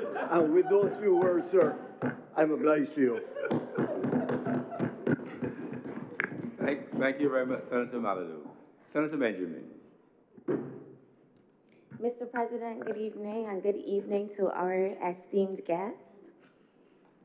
I hope that this will not be considered bad manners, but permit me, Mr. President, to start with my contribution with a question. And the question is just for consideration.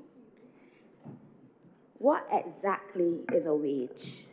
And this is a question that came to my mind as I was perusing the bill in preparation for today's debate.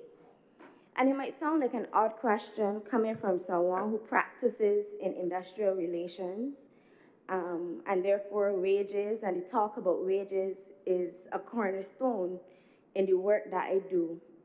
But as I considered it some more, I came to the conclusion that there is no one correct answer, and that it depends on who you ask. So if you ask an accountant, for example, they may say that a wage is an expense, is a line item.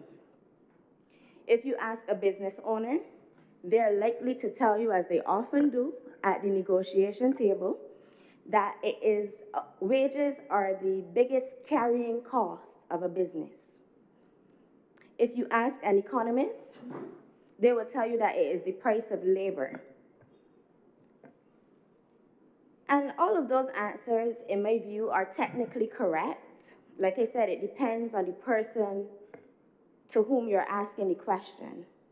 But a few weeks ago, I don't want to call it an opportunity, but I found myself engaging through the work with the Barbados Workers Union on a construction campaign. And in conversation with some of the workers, conversations about wages came up. And those of you who have ever had the opportunity to go on a construction site early in the morning, you would understand that as the men are getting ready for the day and they are lacing up their boots, preparing for a day in the hot sun, the kind of conversations that they're having, they're not pretentious in any way. They are honest, and that's exactly what we got as we engaged with them. So in the conversation, one of them looked to me and they said, Mrs. Benjamin, every time I receive my pay slip, I notice that there is a deduction for something called a retention fee. And he indicated that he did ask some questions around it from the employer, and the employer explained that this is a fee that they take out of your wages, so what you've already worked for, and it is them essentially buffering themselves in case you do not complete the contract. In the event that you complete the contract, they would repay you the money. But in the event that you determine that this type of work is no longer for you or you want to go back home, they keep the money. So he was asking me, Mrs. Benjamin, is that something that is allowed? And so I answered him because that is what I'm trained to do. So I had to answer him. But if I'm being truthful, it wasn't his question that followed me home that morning. It was what the question revealed. I kept thinking to myself, but how did we get here? How did we get to a place where somebody could describe in such a cavalier manner that these things were being deducted from his payslip? As he was speaking to me, there was no anger, there was no outrage. It was just as though this was another ordinary part of work and work life, and he was just kind of querying it. And I think it's important for me to say that at this point, he was working with the company and this retention wage was coming out for more than 18 months. And that situation, Mr. President, made me wonder what the true danger is that we are facing. Is it the injustice in and of itself? Or is the true danger that we are becoming so accustomed to certain practices that we stop questioning them altogether? Often, as we engage with workers, you hear workers say, but that's just how it is. That's company policy. That's just how things work. And I want to take this time to remind Barbadians that that cavalier approach is not our history. Senator Trim made mention of it, but recently I have been looking more deeply into our history. We recently came from the National Day of Significance and Emancipation Day. Perhaps those are the things that are weighing heavily on my mind now. But every advance that we now take for granted began because somebody refused to accept that that's just the way it is. The 8-hour day that we've grown so accustomed to, it didn't happen because that was the status quo. Paid leave did not come about because workers stayed silent. Maternity protections did not come about because Parliament woke up one morning with a brilliant idea. Every single one of these advances began because somebody had the courage to ask the question why and to push back on it. And it is my submission, Mr. President, that that is what this bill is asking us to do today, again. Not to simply approve another piece of legislation, but to look honestly at the practices that we have become so familiar with accepting. We often imagine that history is something that lives in museums or in old photographs, in legislation that has long since been repealed, but I don't think that's true. I think history has a habit of lingering. Sometimes it survives in attitudes, in our mindsets, long after the laws themselves have been repealed. And we celebrate, and rightly so, that we have repealed the Master and Servants Act. We passed that era. And we should celebrate it because that chapter is long behind us. But every now and again, I find myself wondering if we have completely left behind the mindset. Because whenever I hear that one person can decide entirely on their own whether another person receives wages they have already earned, I hear something that sounds uncomfortably familiar. Not an echo of the legislation, but an echo of the thinking, the mindset. One of the first principles we learn in law is that no one should be a judge in his or her own cause. And that principle is so fundamental that we rarely stop to truly think about what it is telling us. We accept it because we understand that wherever power exists, there must also be limits. So if we understand that, help me to understand why in a workplace setting that should be any different. Why should one party be allowed to investigate, decide, and impose the consequence all at once, Because essentially, if we think about what that worker shared with us, with the retention fee, that's what the employer is doing. He's protecting himself. He is making sure that there is no risk to the business and that the employee carries all of the risk. Mr. President, this bill also forces us to think about payday. And that may seem very simple to those of us who perhaps make enough that we don't even know when we get paid.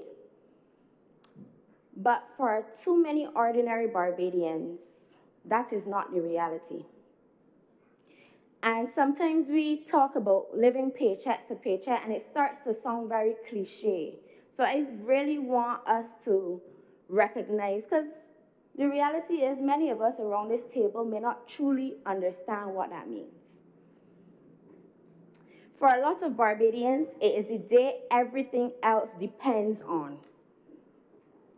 We say people living paycheck to paycheck. It is the day where the mortgage continues to wait, the rent continues to wait, the credit union deduction continues to wait. And if we're honest with ourselves, somehow the supermarket too is waiting. Anybody who has ever walked through a supermarket calculating in their minds the cost of items to determine when they need to stop would understand exactly what I'm talking about. And that is not poor planning on the part of the employees that we're speaking about. That's simply their reality. And that's why I struggle somewhat, Mr. President, whenever delayed wages are spoken about, as though they are little more than an administrative inconvenience. Whenever workers call the union to say, well, they haven't been paid as yet, and we pick up the phone to call the employer, the first thing we hear them say is, oh, but payroll was processed. Oh, but perhaps it's just the bank has delayed the transfer. It should clear by tomorrow. All in a very cavalier type of approach, as though people's lives are not hanging in the balance. And I'm not saying that sometimes those explanations aren't genuine, but every time I hear them, I find myself asking the same question. Who is carrying the inconvenience? It isn't the payroll department explaining to a landlord why the rent is late. It's not the finance manager who's calling the credit union asking for more time. It isn't the employer who's standing in the supermarket deciding which items they can afford to take now and which ones they have to come back for next week. It is the worker who's bearing the inconvenience at all times. And that is exactly why I welcome the provisions dealing with recurring pay periods. So by mandating that there are recurring pay periods, we are finally recognizing that certainty has value.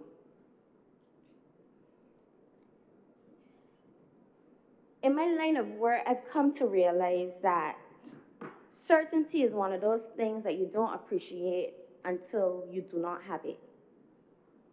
When people know when they will be paid, they can plan their lives differently, they can make commitments differently, they can budget, they can save. And so I don't see these provisions as mere technical amendments. I truly see them as us being able to impact the lives of working people positively. Mr. President, I want to move now to the point on financial institutions within the bill. As I kept perusing the bill, the workers' right to choose the financial institution into which wages are paid caught my attention. I didn't hear specifically any of my colleagues speak on it, but for me, it caught my attention because I learned that over the years, the things that we call small issues often tell us the most about how we view people. I never understood why accepting employment at one place determined where I must bank. And the reality is that that is so common. I didn't know that and I didn't understand it until I started working in the environment of the trade union, where employers want to mandate, well, if you're working here, you have to open an account with X bank or X credit union. And this bill puts a stop to that.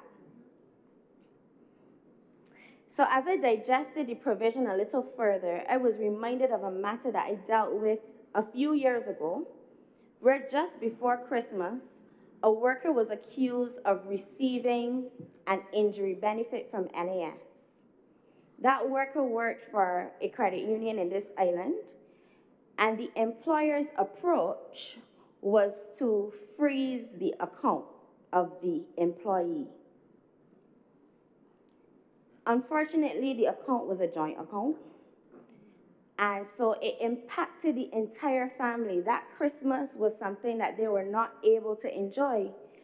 And this bill also speaks to that, because it says where there is a financial institution that they do not have the power to interfere with the employee's account.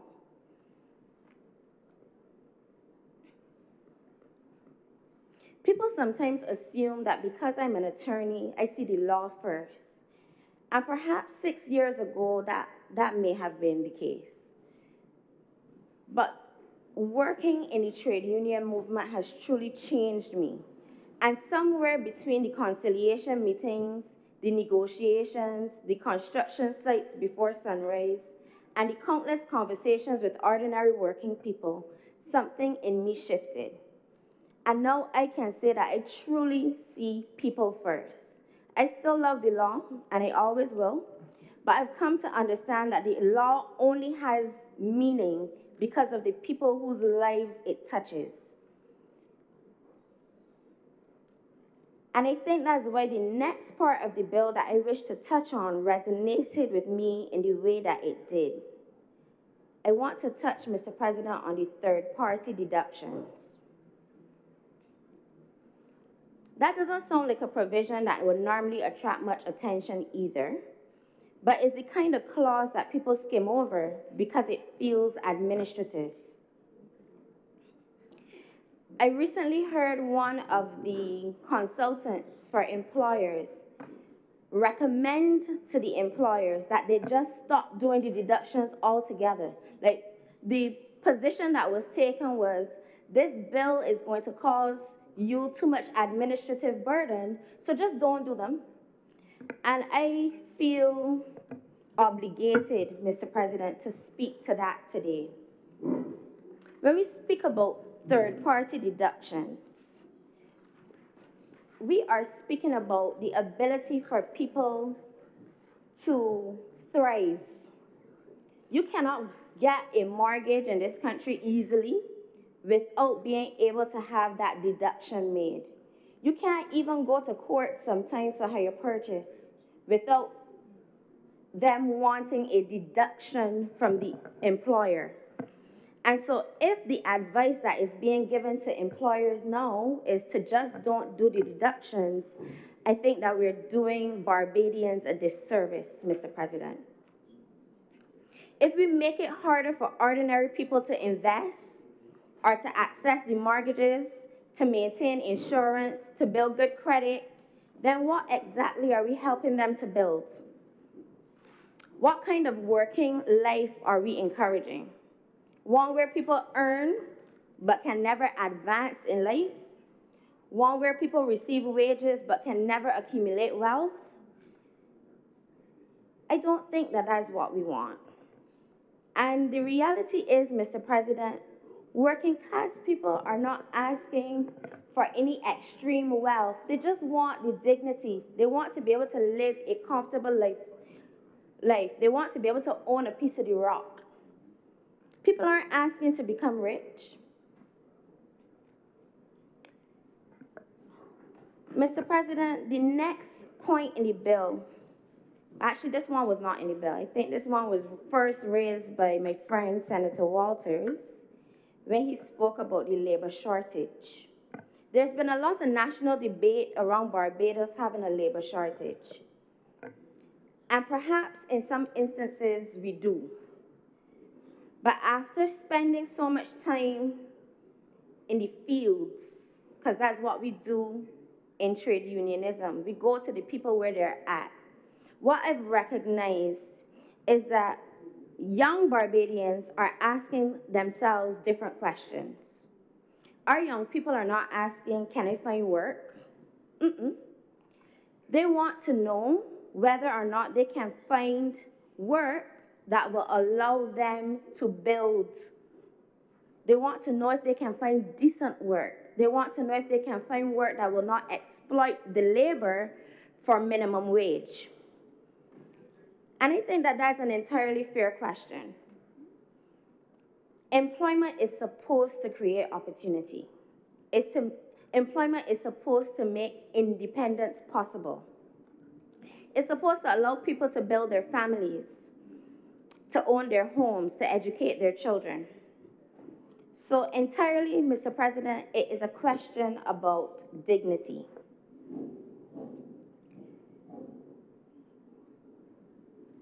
I pride myself on being fair and just. And so I know there may be someone listening to this debate and saying, well, Kamisha, that's all well and good, but there are some businesses that are struggling too. And I accept that that's a reality. Some are. I've been in rooms where the conversation has changed. Only yesterday I received a phone call from some members who were saying that the employer has signaled to them that they're going to close down. And those conversations are never easy to navigate. And as a trade unionist, those are not conversations that we like to hear. We believe that businesses should be sustainable while still ensuring that employees are treated fairly and with dignity. This bill, however, makes sure that in these hard circumstances where a company has to close, the workers are treated with priority. And that is something that I wholeheartedly agree with and support.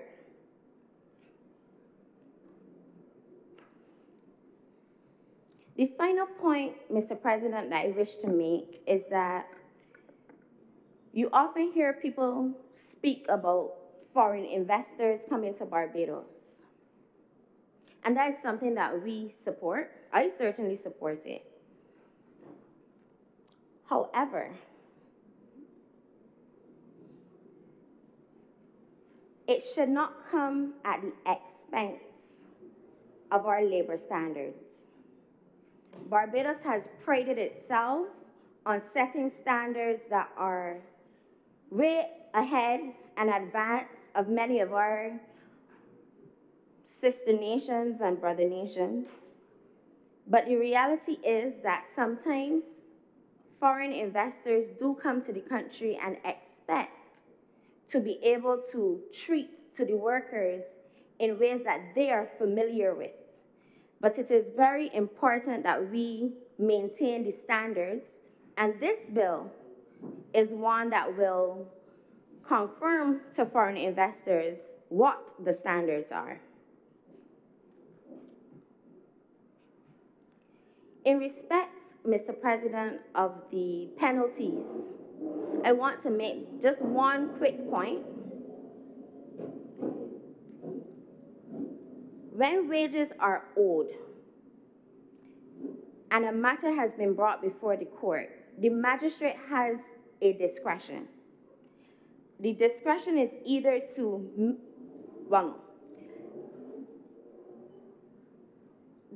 there is an option for the employer to be financially punished or imprisoned. But what this bill does is to make it very clear that the magistrate still has a discretion to make the employees whole. So in other words, if an employee goes to the court with a complaint, the magistrate does not have to do one or the other. They can punish the employer with the fine, but they can still make the employee whole by ordering the company to pay the employee what is due and owing to them. And I'm making this point because based on my experience and my knowledge of how the protection of wages bill in its current state is currently treated to, magistrates make a choice of which one they will do. And oftentimes, they go the route of punishing the employer, but that means that the employee never receives what is due and owing to them. But I'm very grateful to see that in this bill, it makes it extremely clear that they can do both, and that it is within the magistrate's purview to do both. Mr. President, I've said before in this honorable chamber that fairness and dignity must remain at the center of national development. Development cannot simply be measured by the number of buildings that we construct, or the size of our economy, or the level of investment that we do attract. Those things do matter, but they are simply not enough. The real measure of development is whether the people whose labor created that progress are themselves able to share in it. In my view, Mr. President, there is something that is fundamentally wrong if we can celebrate a new hotel while ignoring whether the people who built it can afford a decent home. There's something unsettling in my spirit, Mr. President, about celebrating economic growth if working families remain permanently in crisis. Mr. President, growth has to be felt and not just reported. And if there's one lesson that I hope we take from this bill, it is that our responsibility cannot end with protecting the workplace that we inherited.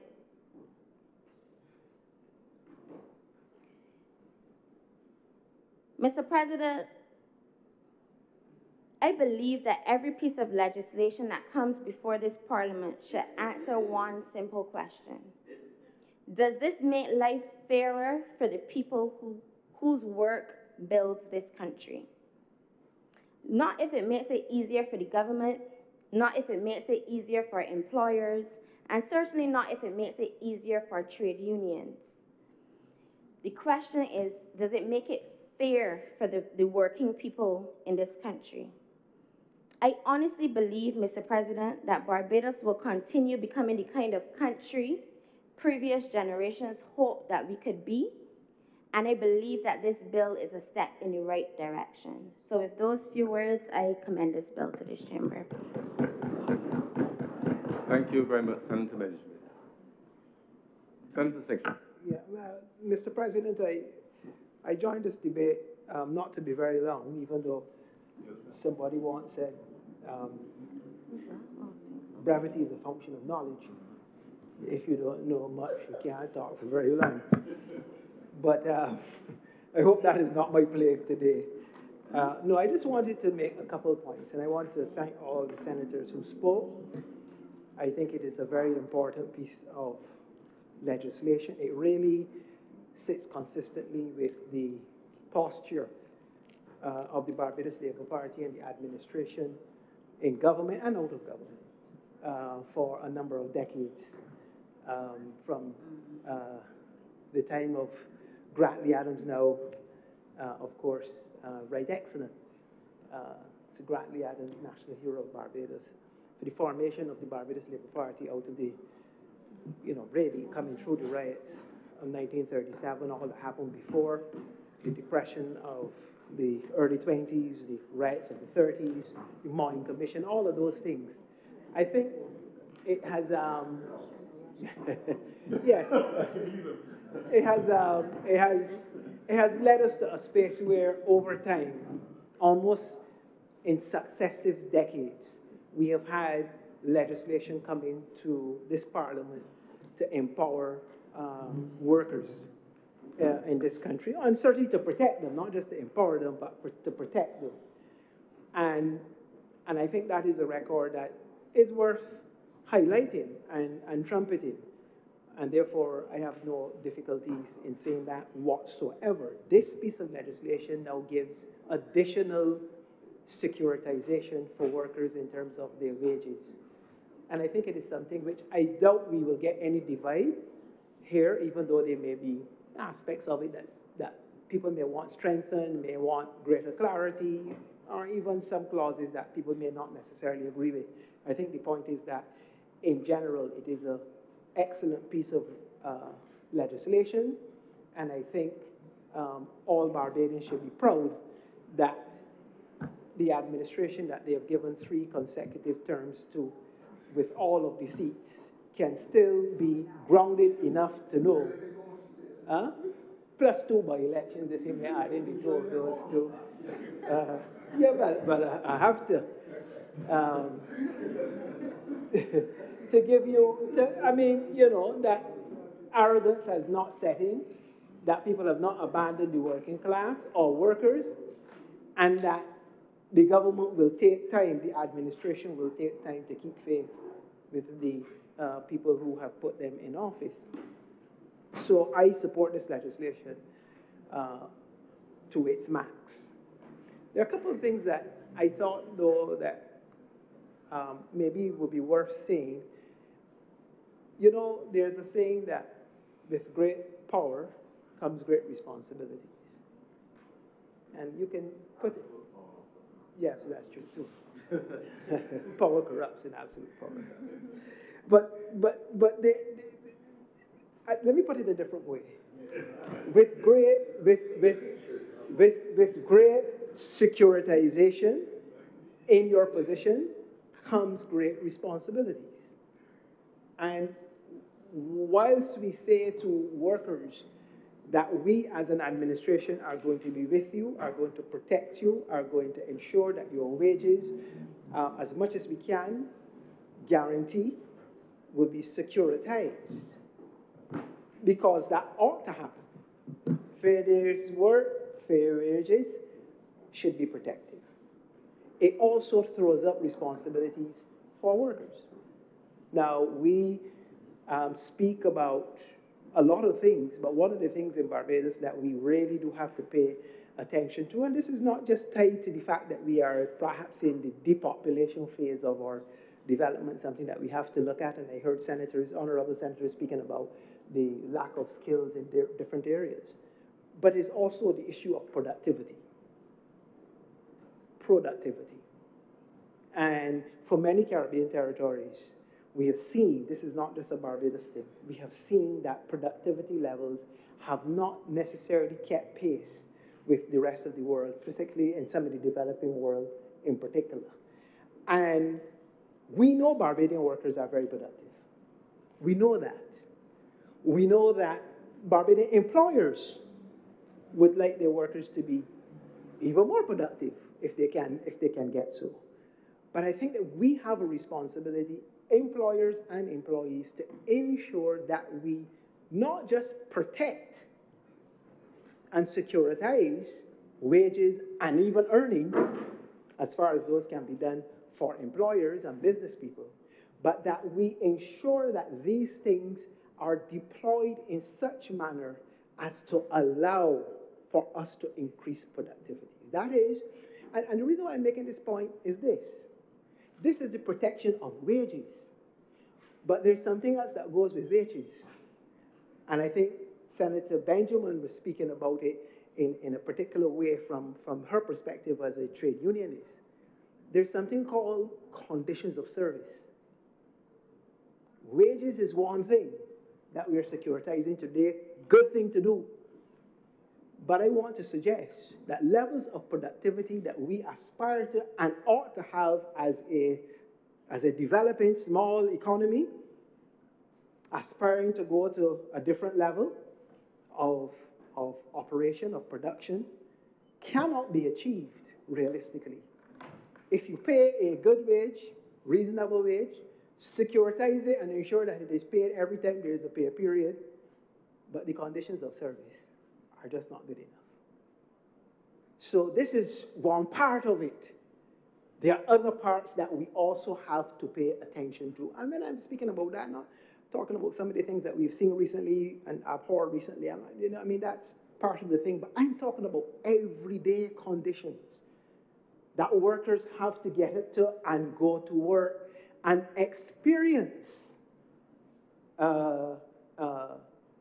that can lead to frustration, low morale, and a feeling that this is not something that I'm doing it just to get the wage. because I have to pay my bills, but I'm not doing this because I'm enjoying it. And that is when productivity starts to fall, because people then lose interest, they then reduce their effort. And I'm saying that as we securitize wages, I know that this administration is also looking in different aspects at how we improve the condition of the worker in the workplace. The provision of equipment, of gear, something simple. I'm here next to the minister responsible for technology. Something as simple as somebody coming to work who is a clerical officer using a computer, iPad, laptop, whatever the case may be, and working with an insufficient instrument tied to an inefficient Wi-Fi system can be wholly unproductive for that whole day. Not because the person does not want to work, but because the conditions under which they're working, the tools with which they're working, are not up to scratch. And I think that is very important for us to look at. We talk about buildings, sick building syndrome, for example. People are made to come to work in conditions that could be hazardous to their health. The salary is securitized, but the condition of service causes them to have to be at the doctor with all kinds of respiratory illnesses. And of course, Senator Connell and his colleagues will tell you about those. They see them often. Some of them have to take time off, considerable periods of time, because nobody's minding that particular part of the shop, but the wage get paid. And the productivity does not increase, or in fact, it suffers. These are things I think we have to pay very close attention to. So I don't want to belabor the point too much. Third point, Mr. President, is the issue of pensions. Now, I looked through the legislation. I don't see it copiously covered in here. In fact, I think it makes reference to other enactments, which, of course, would speak to those things. But I want to make the point when you're talking about protection of wages. When you deduct from employees' wages to pay into a pension fund or pension scheme or whatever the case may be, that is still wages that have been deducted. And those wages are in lieu of pension to be deferred when the person is retired. We know of circumstances in this country, both in public and private sectors, where pension schemes are under pressure. Some have collapsed. Some have gone out of business. And therefore, the question is, how do we ensure that those persons do not fall by the wayside in terms of what may confront them down the road? And it is not something that I think anybody is necessarily doing wickedly or nefariously. It is that the fundamentals, the financial and economic fundamentals, over time have caused a lot of the pension schemes, based on a particular model that we have used, to come under pressure. And that also is something that we have to concern ourselves about relative to how deferred wages, because that's what that is. Your wage is deferred in a pension scheme for when you retire, and so you have it available to you. The final point that I want to make, and I think this is not anything original. In fact, there's no original thought, not even from Adam and Eve, I'm told.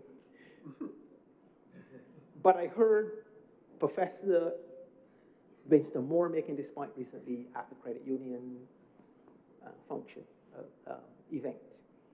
And this is about, because we're speaking about employers, and we're protecting the workers and ensuring that the employers do what they have to do, and so forth and so on. But they got some sharks in the waters who circle around a lot of workers. And they may get their salary from the employer on time, securitized by this and other pieces of legislation, but there's some people out there who are really offering product or services or instruments that do not that can unmake that securitization very, very quickly. And it is something that we have to it is something that we have to be very careful of. Now we have governing institutions, well, not the central bank so much, because I don't think the central bank does that, but the FSC, the Financial Services Commission, the FSC does non-bank institutions that are offering these things. Now, Professor Moore complained about it and suggested that a lot more of this should really be done by the credit union and other institutions that would have the workers' interests at heart, and I agree with him. But it is something that we have to look at, and that this administration, I believe, started to look at very seriously, because you have a situation where a person can work very hard, they can be productive, they can get their salary on time, but end up in such situations where, you know, because of the pressures that we have all identified here, you know, as they thought, the paycheck to paycheck, the difficulties that people have, to have them in a situation where they may, because of lack of information, lack of sophistication financially and so forth, make deals or go and get loans or other provisions that come back to really undermine all of the wonderful work that's being done by this piece of legislation. And I think these are things that we really have to ponder on. I know that we've done, this administration has done through the Ministry of Commerce, small business development and so forth, courses in terms of financial literacy and that kind of thing throughout communities. That is important and has to continue. But I think at some point in time, the state may have to intervene at a more robust level to offer those levels of protection to supplement what we have here in an employer-employee relationship, because those things fall outside of that particular juridical relationship. So I think that those, Mr. President, I didn't want, as I said, I didn't want to be long, but I think that those points rested on my mind as I heard other people, other senators contribute to this debate. But once again, excellent piece of legislation.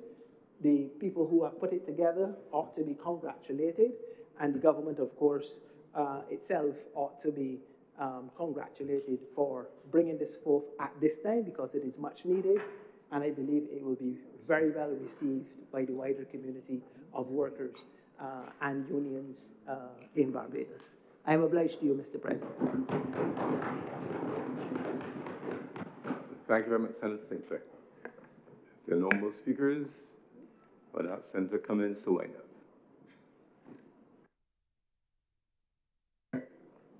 Thank you very much, Mr. President. I am going to be very brief in my wrap-up, first by thanking all honourable senators for their contributions.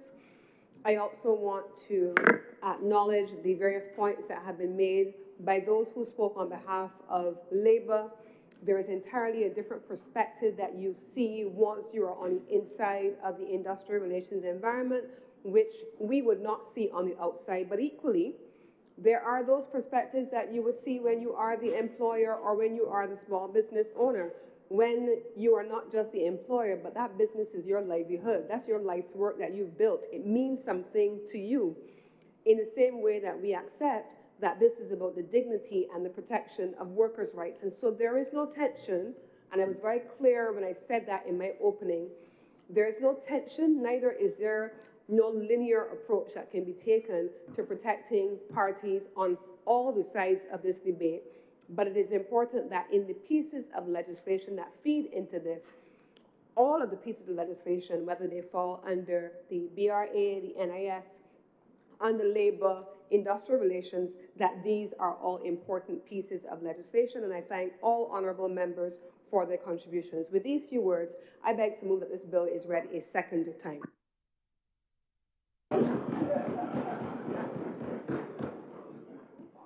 The question is that this bill be read a second time. Will those honourable senators in favour please say aye? Aye. Those against please say no. Methinks the ayes have it. Senator Cummins. Mr. President, I beg to move that Your Honour do now leave the chair and the Senate resolve itself into committee for further deliberation on this bill.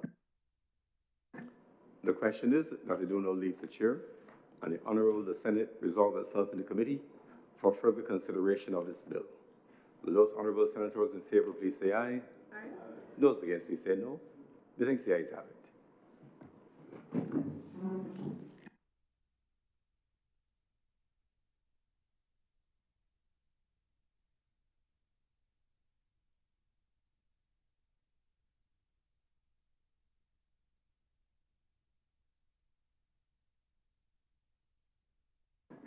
The Honourable, the Senate is now in committee. Madam Deputy President, permission to take the bill in parts? Permission granted. Clauses 1 through 10. Madam Chair, I beg to move that clauses 1 through 10 do now stand part. The question is that clauses 1 through 10 do now stand part. Will all honourable senators in favour please say aye? Those against please say no. I believe Senator Goodrich.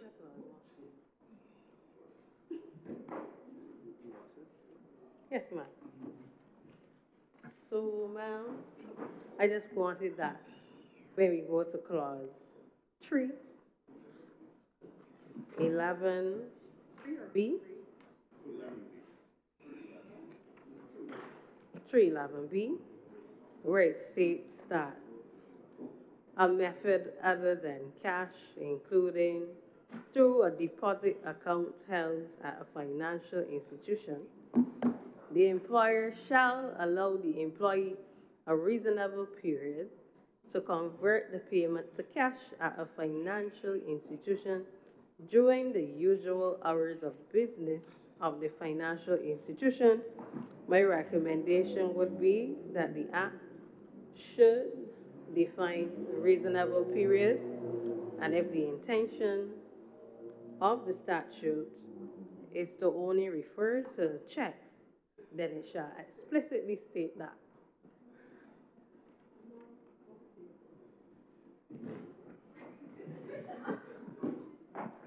Senator Allen, please.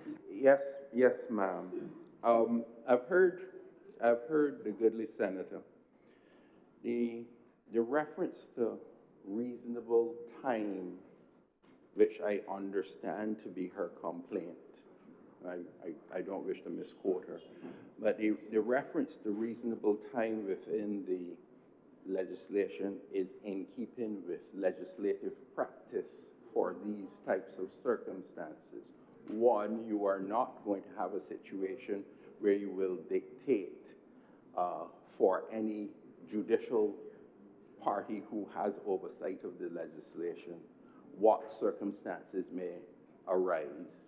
Also, there's no suggestion as a correction that I believe will fit the circumstance. So I don't know what is the proposal being put to committee. And in the circumstances, I think it is totally unnecessary. There's no highlighted failing that calls into question this specific section.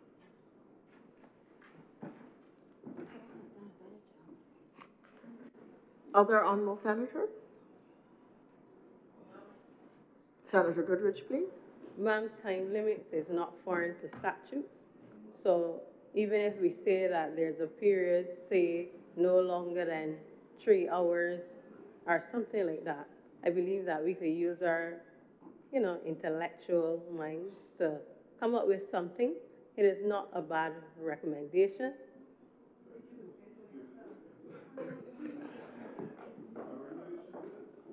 Honourable Deputy, yes, ma'am. I do not believe it is appropriate for us to be seeking to place any mandate within the legislation. There's a controlling reference to the operating hours of financial institutions. And I believe that there's a reason why there's a controlling reference to financial institutions, because they have certain business hours. We do not want to limit the circumstances of employers who may wish to dictate what is reasonable based on their particular job description of the person, the requirements of the entity, and the like. I think it will be an inappropriate constraint.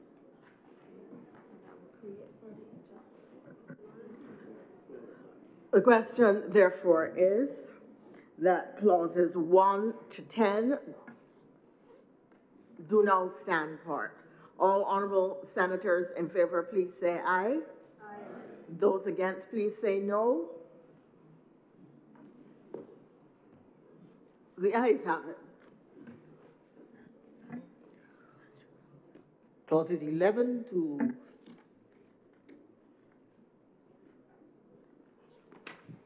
25.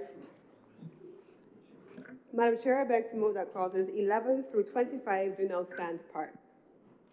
The question is that clause 11 through 25 do now stand part. Will all honourable senators in favor please say aye? Those against, would you say no? Senator Goodrich, I believe you seem to be saying no? Yes, ma'am, of course.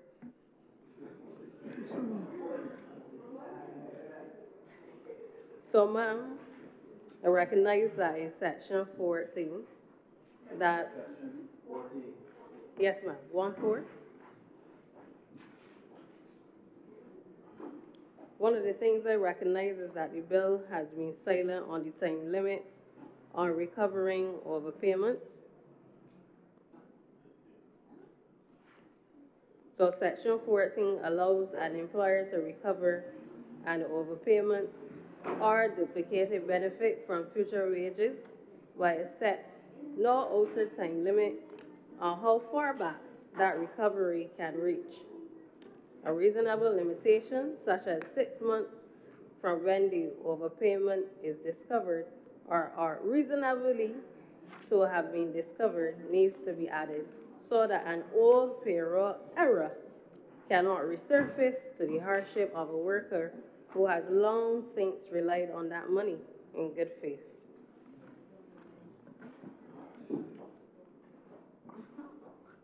Honourable. And also,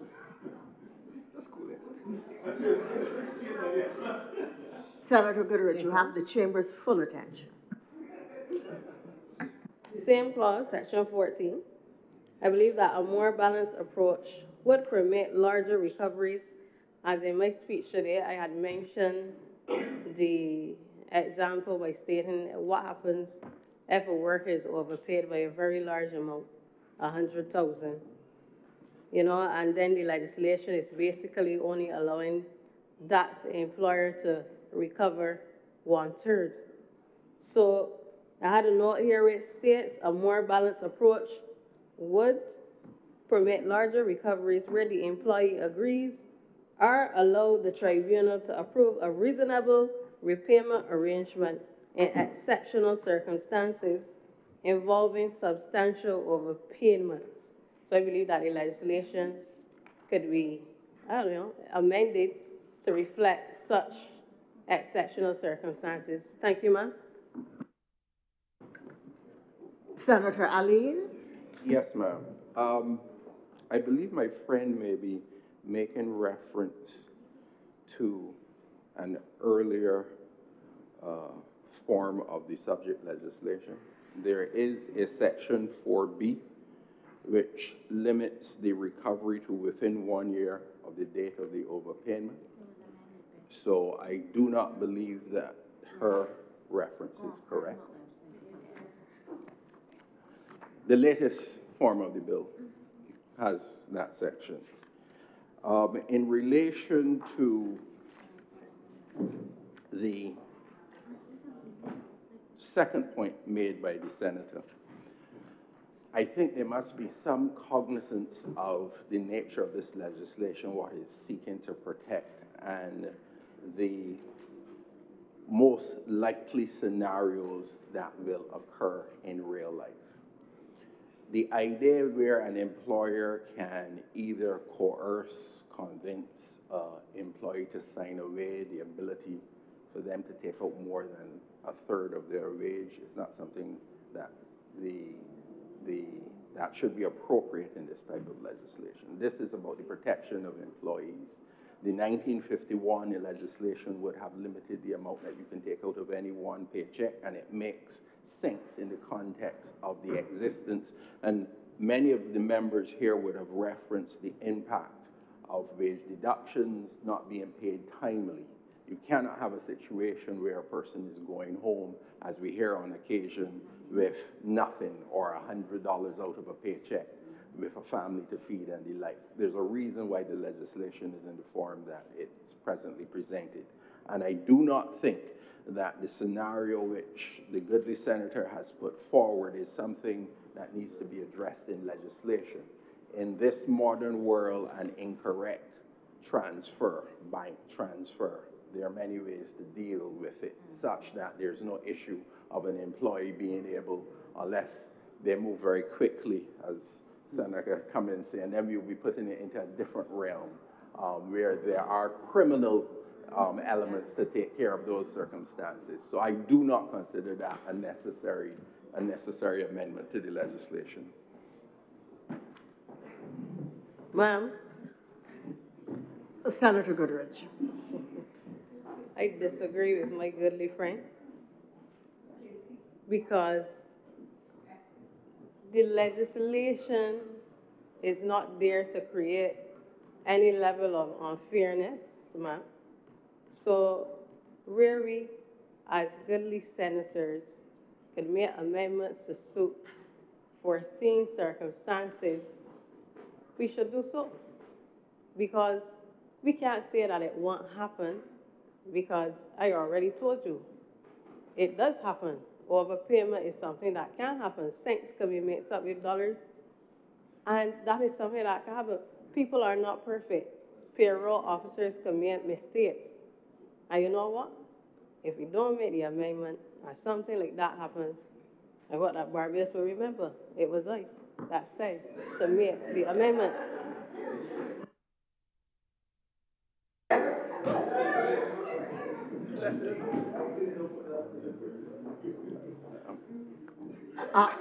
Is it you, Senator Ali? Yes.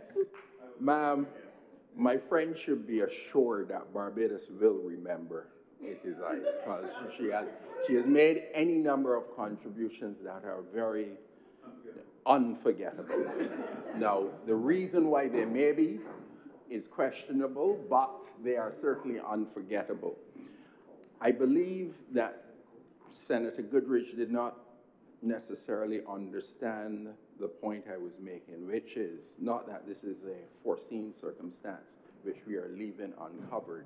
I was suggesting there are any number of existing circumstances that can take care of what she has highlighted, and there's no need for this legislation to address it in the form as suggested.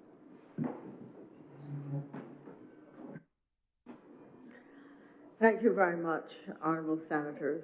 I must tell you, by way of anecdotal commentary not asked for, that I once got a payment that should have been $25,000, and somebody made an error and added an additional zero. And so $250,000 was sent to my account. I was in New York at the time, and I called the people quick and said to them, I beg you, the Minister of Finance named Chris Sinclair, get that money out of my account.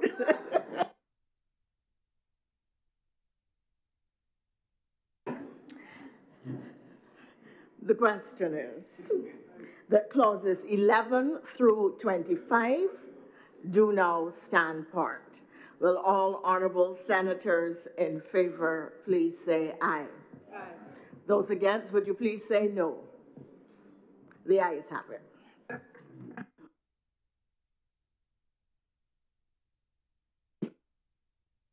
Madam Chair, I beg to move that clauses 26 through 33 do now stand part. The question is that clauses 26 through 33 do now stand part. Will all honorable senators in favor please say aye? And those against? Aye. Senator Goodrich. Thank you, ma'am. Clause 28. Subsection 1.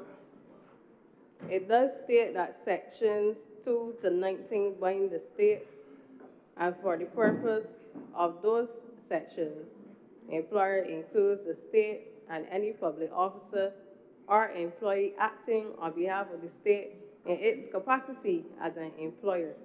Now, I know that the leader of government business, she had alluded to the fact that the entire statute binds the state.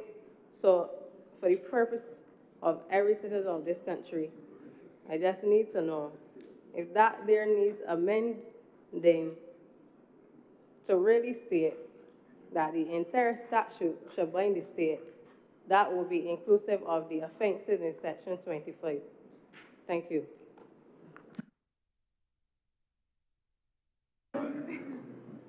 Senator Aline. Well, if she's asking me the question, no, it doesn't need amending. Uh, the Honourable Senator should take cognizance of, I cannot countenance the numerous pieces of legislation which are structured in this present manner, where it is inappropriate to seek to bind the state in certain regards relative to recovery of debts, any number of areas where it would be not appropriate to have an offences section apply to the state. If I recall, the Honourable Senator would have made reference to persons being incarcerated unnecessarily or unjustly, and now she seems to be suggesting that a public officer acting in an appropriate manner should be possibly facing the criminal offences section, which seems to be she's approbating or reprobating at the same time. But I do not believe that this legislation is out of step with the standing form for these types of legislation as it relates to how the state should be dealt with. And in the circumstances, in answer to my honourable friend, there is no need to amend it. Senator Goodrich. Ma'am, I would just repeat myself. In my speech, I said, lock up none or lock up all. And that is my final statement. The question is that all honourable senators in favour, please say aye. Aye. And those against, please say no. And that is, the question is sections, clauses 26 to 33 do now stand part. Report. Madam Chair, I beg to move that you do not report as on the President the passing of one bill in committee. The question is that I do now report to His Honour the President the passing of one bill in committee. Will all honourable senators in favour please say aye? Aye. Those against, would you please say no? The ayes have it.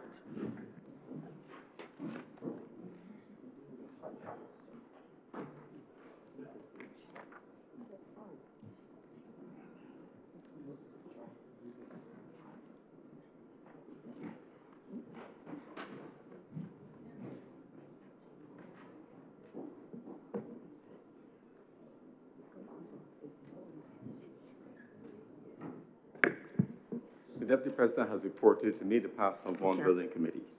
Senator Cummings. Mr. President, I beg to move that this bill now be read a third time.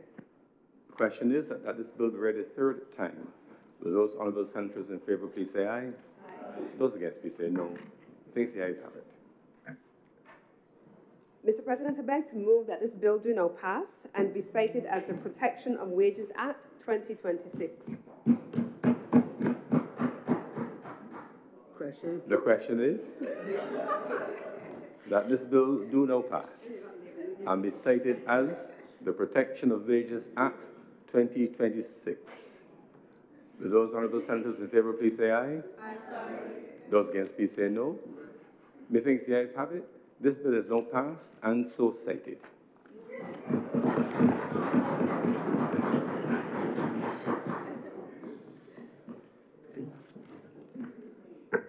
Order number 3, sir. Order number 3, in the name of the Honourable Leader of the Senate, to move the second reading of the Beneficial Ownership, Transparency and Register Bill 2026. Senator, the Honourable Lisa Cummings. Thank you very much, Mr. President. This bill is before us to deal with a number of critical issues. I remember, Mr. President, being in this chamber on a previous occasion and raising concerns around the timelines for reporting, the capacity for small agencies within government to do that reporting. I remember being in this chamber on more than one occasion and recapping the concerns that this piece of legislation and other pieces of legislation under what we would have called the company suite of legislation and the international business suite of legislation would have resulted in some concerns. I remember also, Mr. President, having an occasion in this chamber to speak about the challenges on one particular occasion several years ago where we were on the eve of having a blacklisting event. Now, we had to navigate those issues, and we have seen Barbados subsequently having been removed from the blacklist for Spain, us being able to do business with Spain. We have seen Barbados having been removed from the gray and the blacklist for the Financial Action Task Force, and I spell that out now because I will use going forward the FATF acronym going forward. We've seen also the challenges of Barbados being removed from the blacklist for the Anti-Money Laundering Task Force and the work of the AML, which I think you, Mr. President, will be very familiar with as part of the AML Task Force itself and also the Financial Action Task Force. So this is a significant body of work that has come internationally that needs to be navigated at this point in time, specifically as it relates to beneficial ownership. When we were navigating at that time, Mr. President, the question of how we would meet the obligations under our Mutual Legal Assistance Treaty and reporting to the OECD, the Organization for Economic Cooperation and Development, we had a number of issues. In the dead of the night, and I've spoken about this when I was the minister at the time, in the dead of the night, I shared in this chamber how we had to call many of the, what I will describe as the CTSPs, Corporate Trust Service Providers, to get information on the businesses that they represented so that we could populate the register, share that information with the Barbados Revenue Authority. The Barbados Revenue Authority in law was the competent authority to report that under the treaty, and they would then ensure that Barbados was in compliance with our international obligations. That is a framework that we historically have had to navigate ourselves around. Now, why is that important, and why do I start there on this legislation titled the Beneficial Owner legislation? For anyone who does not operate in this space, they may think that we're doing something completely new. They may think that, you know, why are we having another piece of brand new legislation and what's the point of that? But here's what we've always done.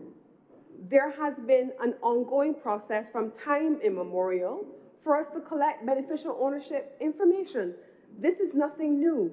What we are, however, doing is bringing efficiency and coherence to the way in which that information is collected. And I'll give you a couple of examples. In this chamber, I was still the minister at the time, but I brought the legislation to repeal and to not replace the Economic Substance Act. We repealed the Economic Substance Act at the time, and under the Economic Substance Act, the beneficial ownership information was indirectly required under the economic substance regime. Under that economic substance regime, we were required to provide a number of pieces of information.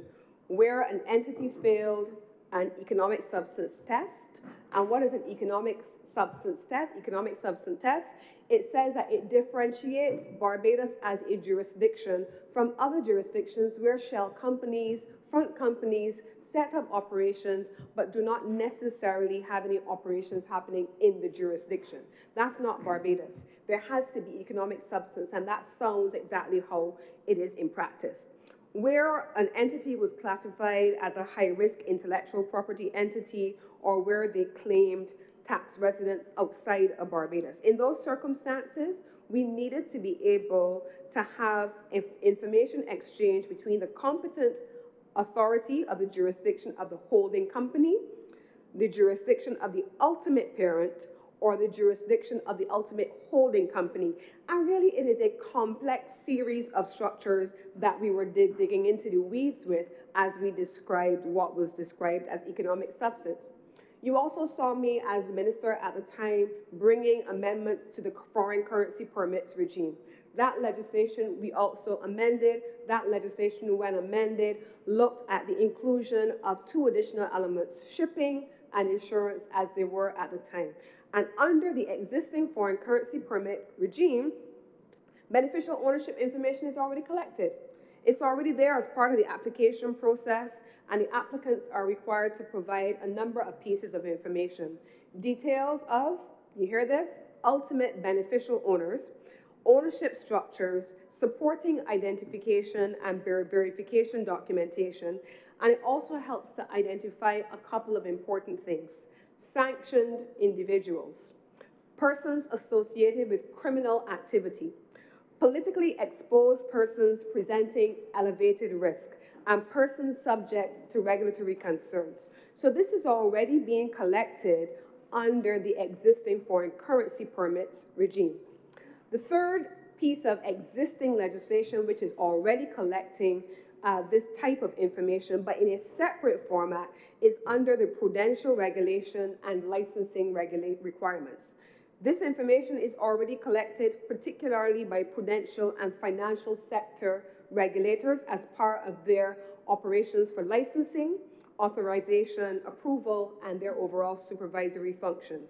So the Central Bank of Barbados, the Financial Services Commission, and other sectoral regulators may require beneficial ownership information in connection with a number of things: license applications, acquisitions or significant shareholdings, changes in ownership or control, ongoing supervisory reviews, fit and proper assessments, and of course, enforcement and compliance activities. So those are standing pieces of legislation already in force under which beneficial ownership information is being collected. So no new information being collected, already there. The mechanism by which we collect the information is now what is changing. But in addition to the legislative frameworks, there are already domestic competent authorities. And I just mentioned a few of those competent authorities. The central bank is one of those competent authorities for the categories that they regulate. The Financial Services Commission is another competent authority for the entities that they regulate. And I did mention before the Barbados Revenue Authority as a competent authority for the entities that they regulate, for the purposes that they regulate. So they collect this information to either share with their international partners under treaties to which Barbados is signatory, or alternately, you may have cases that may arise where there are criminal investigations underway.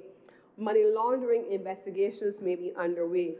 Terrorist financing investigations may be underway. There may be regulatory examinations, sanctions-related matters, and other law enforcement activities for which there is a competent authority. And this is where the Financial Intelligence Unit comes into play, where they are then playing an investigative role in any of the categories that I have just listed for the purpose of being able to collect what? Beneficial ownership information. And that's for the purpose of supporting intelligence gathering and investigations. I mentioned earlier AML, anti-money laundering provisions. That is also routinely covered in terms of the corporate trust service providers, the CTSPs. The CTSPs, to be clear, do not work on behalf of small people like me, and maybe not Mr. President, but small service providers. Small businesses typically do not engage with or need corporate trust service providers. That's usually for larger companies. You typically would have CTSPs, many of them may represent, and Senator Niles would know, some of them may represent 100 companies. And when they come in to do business on behalf of those entities, they're representing a large group of global businesses, usually over a threshold. I'll come to that in a minute. So I just wanted to be able to start to unpack that for the benefit of all of the persons following. So what is the legislation here going to do, given the fact that you're already collecting this information? What is the legislation here to do, given the fact that all these different agencies are already collecting the information? It brings a streamlined approach by allowing what used to be the International Business Unit as the Compliance Unit, now being called BCOM. And this was one of the last pieces of last papers that I had taken to cabinet before the election and before I transitioned. So it's something that I'm very familiar with as a result. When we took this paper up, we had taken the time at that time to go through what used to be described as the International Business Unit. And the International Business Unit, which we had renamed the Business Unit, had been split into two divisions. One had come over to the Tax Policy Unit in the Ministry of Finance because we were framing tax policy, and that was really a function of a Ministry of Finance and not a Ministry of Business. And then on the other hand, you needed to be able to repurpose the skills that were in what used to be called the IBU to serve a compliance function. And so that unit is now going to become what we call BCOM, the Business Compliance Unit. And they will take responsibility for collating in a single place under this one piece of legislation and using the mechanism established by the legislation for a beneficial ownership register, where all of the information will be collected in a single place with one single submission by businesses. That's what the legislation actually sets out to do, to simplify and to create coherence around the collection of business data for all businesses under the beneficial ownership regime. That's really what we are looking at this point in time. And so I want now to get into two things that the legislation also is meant to do. It is meant to collect the information, which I've said. It is meant to maintain it in a register. I've said that. But it is also meant to verify the information, and that's where BCOM is also going to be taking a role. Verifying that that which is collected is which is also accurate. What is also accurate? What correlates with the documentation that has been submitted? And I know that even if you go from the nursery school classroom all the way up to a corporate trust service provider, all information when you submit it is always checked over by somebody. It's verified as accurate. If it is not accurate, it's sent back for corrections, and then you maintain the information. That's really what the verification, in very simple terms, is meant to do. And so the beneficial ownership register will simply build on the existing framework that I've taken the time to outline and create a central, single repository of information that is already being required by the government and by all of our international partners, by companies. So rather than replacing an obligation to maintain beneficial ownership records, the register will simply modernize in the way that I have described and strengthen the regime by doing a few things. It will reduce the manual collection of this information. We've built so many platforms collecting the information using spreadsheets, figuring out how to transition those spreadsheets from the International Business Unit over to the BRA, making sure that what is transferred over to the BRA then has to be scrubbed and verified. So you scrubbed and verified it on IBU's side. Then you have to send it to BRA, scrub and verify on the other side. And then you have to have agreements that allow the BRA to receive information from IBU, because you can't share information across government agencies without permission. So you've had to go through all kinds of hoops to be able to maintain, to access, to maintain, and to verify the information that I am describing. So manualization of the collection is being phased out, and you now will have a digital registry. The second thing is to ensure accuracy. There is a real constraint, and I know this well, when inaccurate information is submitted to international partners or is reported on under our treaty obligations. It means that you have to either, one, have an extension of the timeline, or mercifully, if you're early, to make amendments, or alternately, you could find yourself being penalized for doing the wrong thing when you haven't intended to do the wrong thing. It's just that the information is incorrect. It also is meant to allow for more efficient supervision, and of course, as I mentioned, this is a compliance measure, and to allow for compliance monitoring, to allow more rapid access by the various competent authorities. As we go through beneficial ownership information, as you would have heard from my presentation as I went through it, There's no single competent authority for all the different types of information that you're collecting. There are multiple competent authorities. So you want to be able to have them in a single place to make for ease of access. And then finally, Barbados does not live in a vacuum. When we talk about global business, especially business over a certain threshold, you know you need to make sure that you are compliant with international obligations. When we celebrate coming off of blacklist or gray list, it's for a really important reason. And it is this. When I spoke about it in previous pieces of legislation, in 2022, I think it was, when the tourism sector, as a result of COVID, was still in recovery, it was the global business community that through corporation taxes that kept the economy afloat. In every successive year, there was one year, not this year or the year before, but the one before that, where we collected around $470 million in corporation taxes, and the following year, we collected about $1 billion in corporation taxes, giving the government the wherewithal to give Barbadians back a cash return, but also to meet the requirements of Barbadian citizens. We spoke earlier, and we talk all the time, about the balance between rights and obligations. In our households, we talk about the balance between rights and obligations. In our households, we talk about balancing what you can and what you cannot do. We as a society, we can't want, and we can't ask for the government to do different things while still frowning on regimes like this that help to create a safe space for global business to exist without penalty. And when I say without penalty, Mr. President, as you well know, there are certain categories. Barbados is, I believe, number 8 in the world in captive insurance domiciling, number 8 or number 7 in the world, somewhere around those lines. And other jurisdictions in the region are competing against Barbados. When we badmouth Barbados, when we bad-talk Barbados, and we say Barbados is the worst place in the world to do this and the worst place in the world to do that, we're not just talking to the local audience that is around us.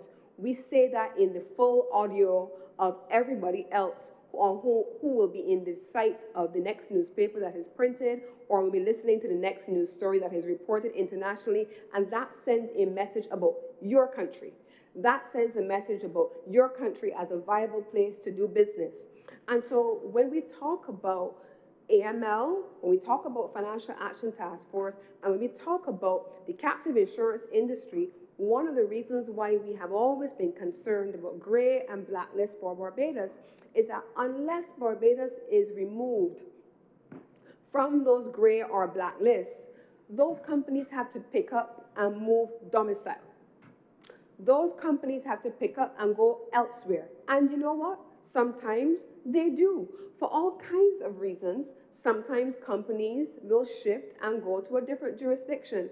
And that's okay, but we have to preserve the reputation of the jurisdiction, one, by action, two, by continuous transformation, because I've said this before as well, 30 years of doing things one way will not disappear by magic in 2 minutes or in a year or even 2.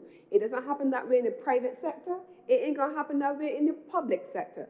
So things will take time to change.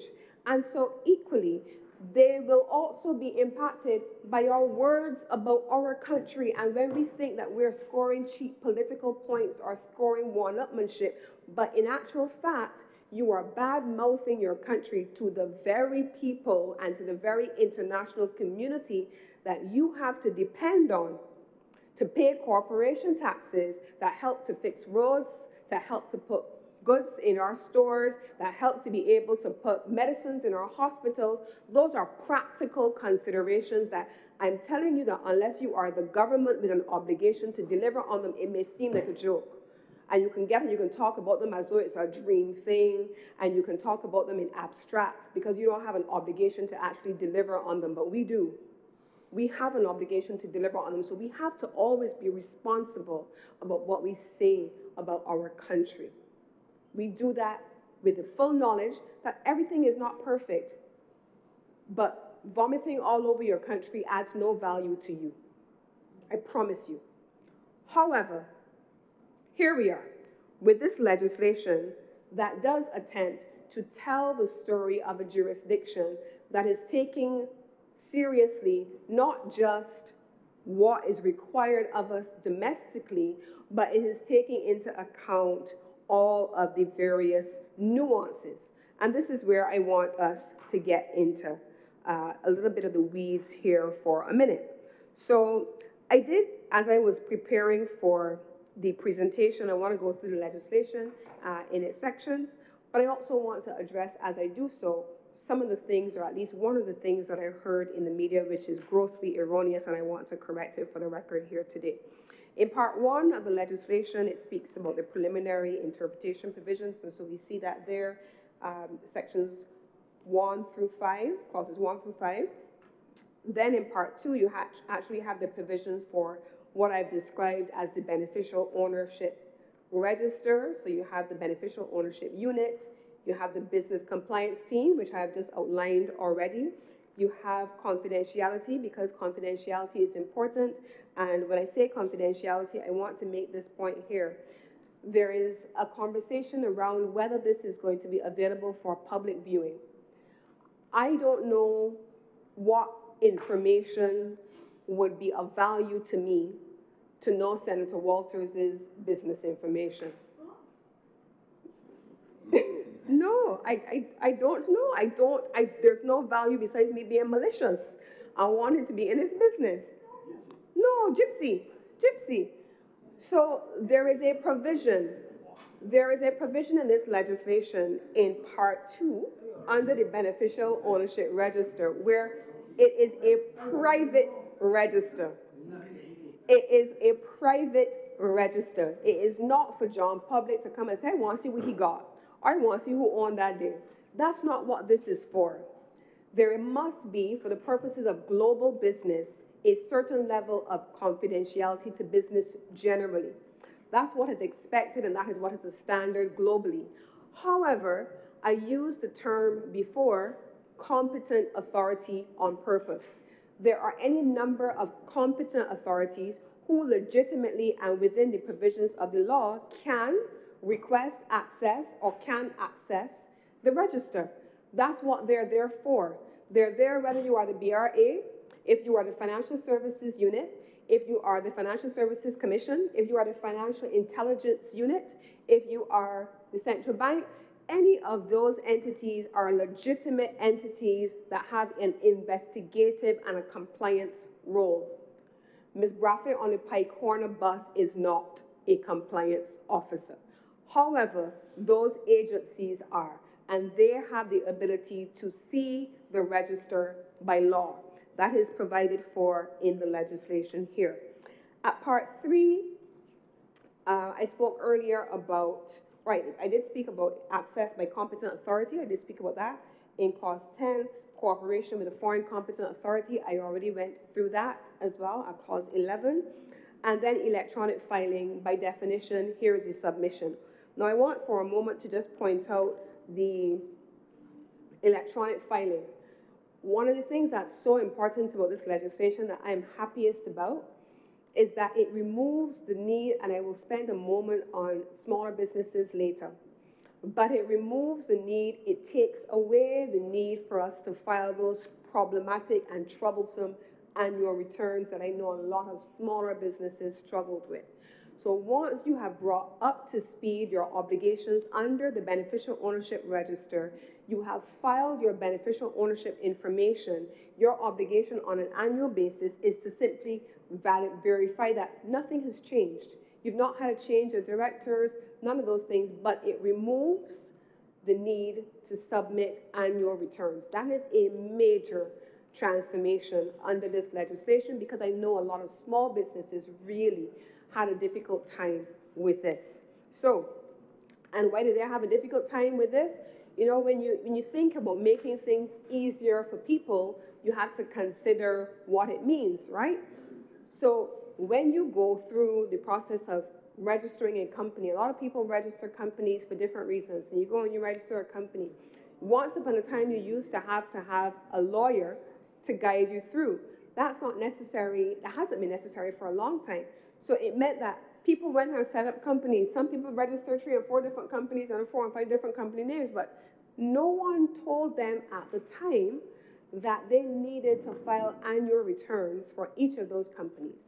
And so when those companies find themselves in year 2 of operations, worse yet in year 3, one, they did not file annual returns after the first year. Then, having not filed those annual returns, they are levied a penalty of $10 a day up to a cap of $3,000 annually. And if you have never filed annual returns, like your local doctor, your local consultant, your local whoever, and you have multiple years that you have never filed, 10 years, 20 years, all of a sudden, you find yourself in the crosshairs of compliance authorities. But why? This is, again, I situated this bill on purpose within a domestic and a global context. We do not exist in a vacuum. There are things that we may not see ourselves that compliance authorities will see. I know what it is to be a Minister of Commerce. I have to sit with legal authorities, judicial authorities, because they're involved in investigations, whether it be on terrorist financing, whether it be on money laundering.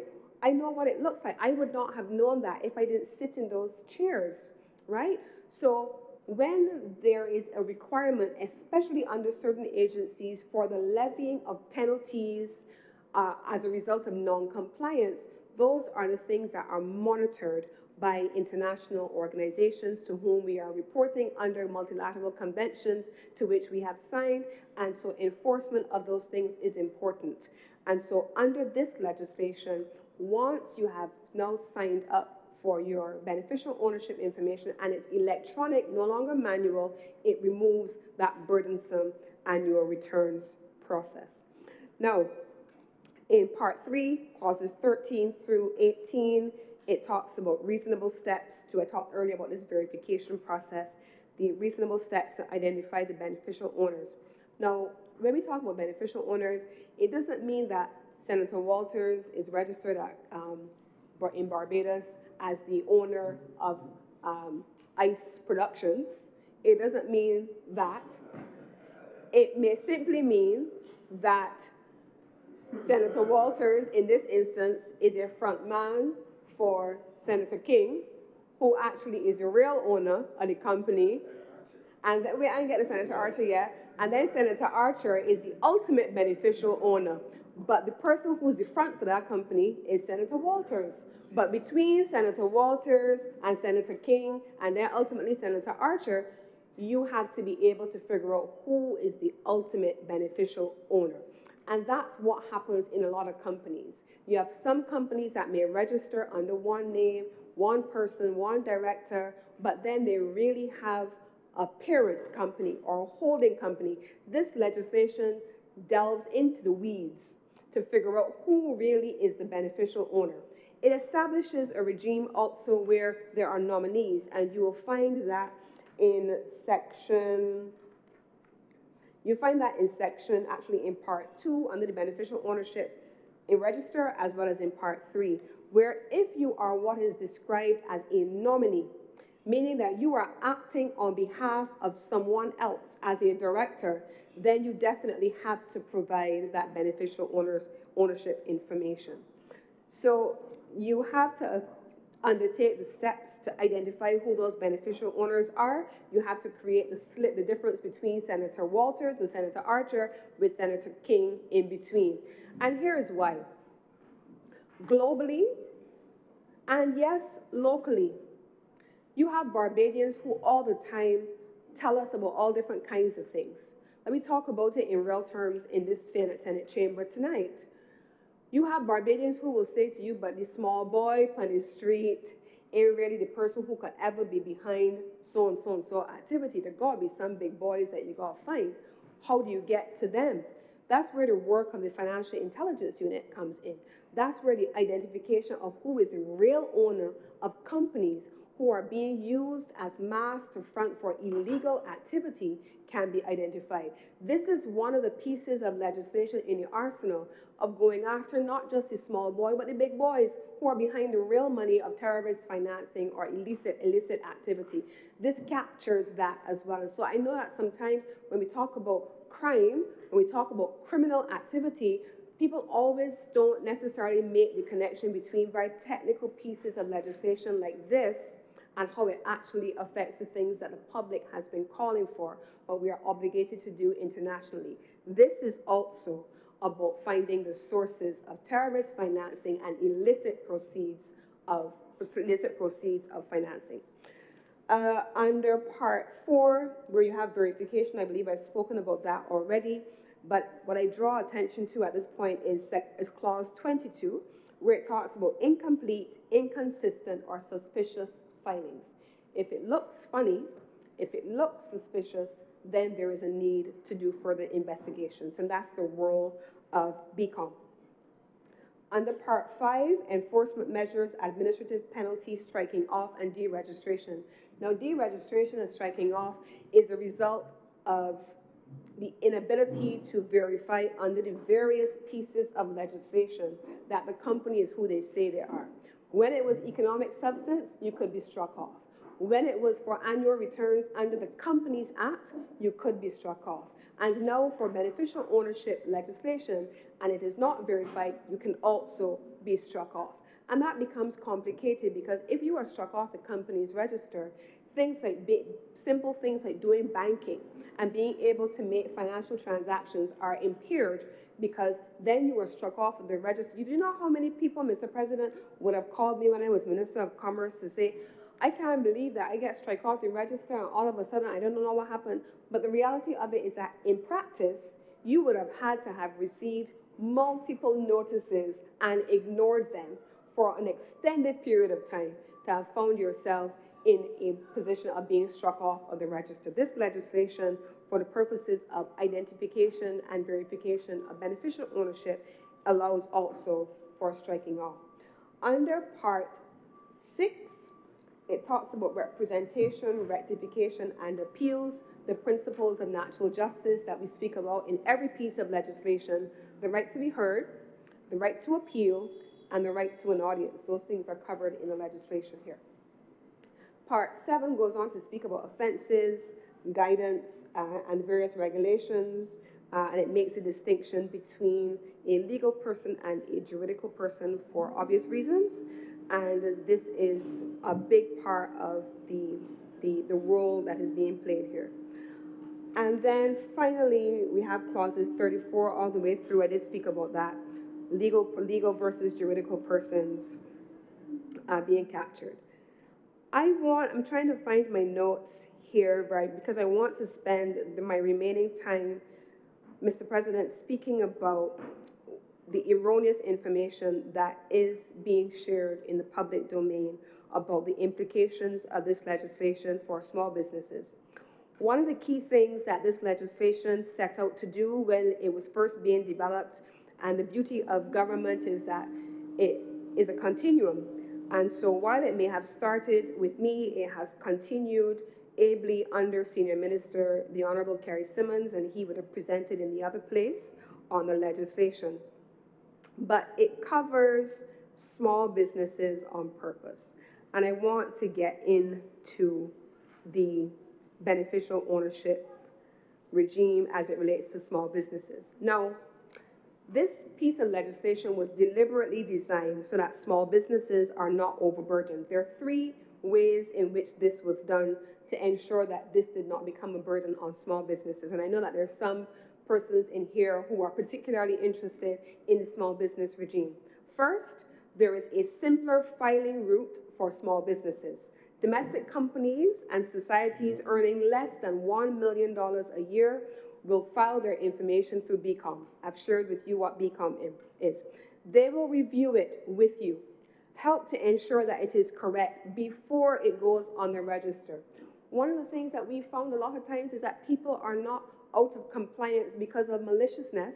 Sometimes they're out of compliance because they just don't know, and they need to be guided and they need to be assisted into doing the right thing.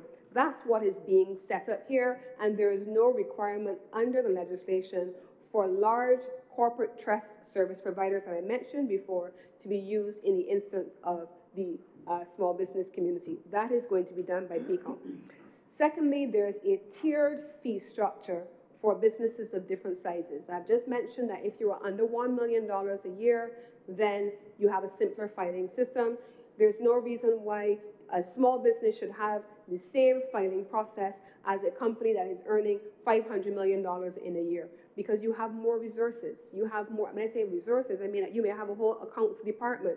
A business that is a small business that does not have that kind of institutional capacity doesn't have that kind of wherewithal to do that. And so it's lower fee for smaller businesses. If you file through BCom, the cost is $150. For larger entities, using the corporate trust service provider, you have to pay the corporate trust service provider for sure, but your filing fee is $250. And so the small service provider is not being asked to pay the same thing as the large company. Thirdly, the legislation is also removing the paperwork, and I spoke about that earlier when I talked about the annual returns. Under this bill, companies will no longer have to file the old annual return form. The annual confirmation of ownership information replaces it. So for a lot of businesses, this is not an additional form that you have to fill out on top of all the other things that you have to do, because let's think about it and be honest about the realities of small business in this country. There was a study a few years done, maybe last year, and in 2016 was the one before it done by the Cahill School of Business on the MSME sector in this country. In both of those studies, it found that we were well over 95% of companies in this country as MSMEs, micro, small, and medium-sized enterprises. Many of them were sole proprietorships. So there may be the people who are accustomed making hand soaps, they're making the hand soaps, and they're selling in the front of house. They may get the opportunity to hire one person who may be their salesperson while they still continue making their soaps in the back of house. They don't have accounts departments. They don't have accountants generally on staff. They don't have the wherewithal to do that. And so this legislation recognizes it, and the way in which this government has been attempting to roll out a suite of interventions in support of small businesses, this legislation equally recognizes that there is a differential between small businesses and large businesses, small businesses capacity versus large business capacity, and it accounts for that. For the vast majority of Barbadian businesses, I say this without hesitation as a former minister of business, most Barbadian businesses set out to be compliant with the law. The number of people who call and say, I don't understand so-and-so, you can help me with this, or I just got this letter, can you help me understand what it means? I want to set up a company, but I'm not quite sure what to do. Can you help to guide? If you don't work in government, Mr. President, you don't understand the abyss that can be government when you send something into one department. But even if you work in government, it's still the same abyss, Mr. President. So what then of a small person whose livelihood is pegged to their ability to earn, but it's just them as a sole proprietor in a small business? It's a real issue, and the legislation and every piece of legislation that this government brings takes into account those differentiations. So I wanted to be able to give the assurance that despite some of the reports that I have seen in the media, this legislation does not add any new obligations to small businesses. That is not accurate. Far from, it attempts to simplify them. So then, Mr. President, I've spoken about the issues of nominees. I'm just going over my notes just to make sure. I've spoken about the private register and ensuring that we balance transparency with safety and privacy. There are things, Mr. President, that we in Barbados take for granted. I remember when I was a young Foreign Service officer, Senior Minister St. Clair, a young Foreign Service officer at the time, and I remember going to a country and being surrounded in a vehicle with the other ministers by masked security officials, guys hanging out the side of the vehicle with long assault weapons, tear gas on the streets, big tanks that look like they belong somewhere in the Middle East, in the middle of a war that is actively underway. We live in a country where we don't see that, and so we take a lot for granted. So we don't realize that keeping a private register, especially when you are a jurisdiction of global business with major companies headquartered here, that keeping that information private protects people and their families sometimes from things like kidnapping and ransom. Those are real things that happen in parts of the world that may not happen here. And so we have to uphold the standard that is global in order to genuinely, equally be a global jurisdiction for business. Publishing the information of a person's family business or a family trust as an indication of their wealth can expose families to kidnapping and ransom and threat. And so those are some of the things that allow us to meet our international standards here in Barbados and not allowing the whole world to see what everyone has to do while maintaining and keeping Barbados a safe and attractive place to do business. Mr. Speaker, let me sum this up for the benefit of those listening as I close. We want to make sure that Barbados is a jurisdiction of choice to do business because it is safe to do so. We want to make sure that we have met all of our international obligations to all of the international bodies that we have to meet obligations to because we've signed on. We want to make sure that Barbados cannot be used as a jurisdiction to hide dirty money. It means that our banks, our businesses, and our citizens can keep access to our international financial system, which is required for our economy without being placed in peril because we have not put these kinds of guardrails in place. It means also that for small businesses, they have the protections and the tiered system that I have outlined, allowing them to be able to continue being legitimate business owners without having the onerous burden placed on them. And it means that when our international partners come to Barbados, whether this year, the next year, or any other year, that Barbados is seen as that jurisdiction that continues to modernize, upgrade, reform, transform our international financial system, our terrorist financing legislation, our protection of assets regime, but it does so in a way that is transparent, open, and in accordance with international standards. That, Mr. President, is what this beneficial ownership bill is about. That is what the register is about, and that is what this government, as a commitment to a jurisdiction that supports and promotes global business, is also about. And with these few words, Mr. President, I beg to move that this bill is read a second time. Thank you, Senator Cummins. Any speakers? Senator Goodrich. Yes, sir. Thank you so much.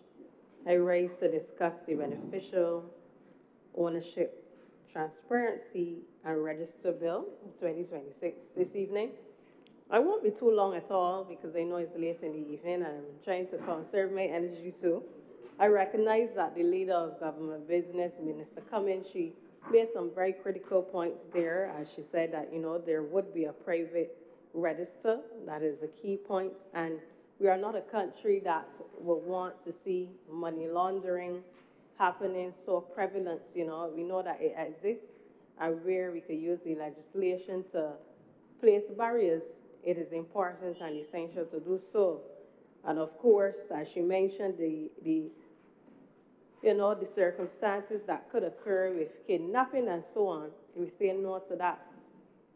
We don't want those type of issues occurring in Barbados. Sir, I know that whenever people hear of bills such as this, they already know that a register is there and will be created and a new governmental unit. And whenever people's personal information is being handled by any unit, they query why, and they want to know also that their information will not be leaked to the public in no form or fashion. I know that cybersecurity will be a major concern in the minds of our people. Because many of our citizens will ask, well, what's the purpose of this bill? Could it not have been updated in the Companies Act, to include the information of the beneficial owners of a company? So some people might ask, what's the purpose of setting up this separate unit? Because, of course, more staff will be needed. We're going to study, a new office will be created, more funds. Mr. President, I rise on a point of order. Yeah, what's the point of order? I just wanted to guide the Honourable Senator that there is no new staff being created. We are repurposing existing staff, as I said during my presentation, from the existing international business unit, and they are being applied to a compliance role. They already have offices in the Baobab Towers. They're already set up. It is simply a transition of repurposing of existing staff.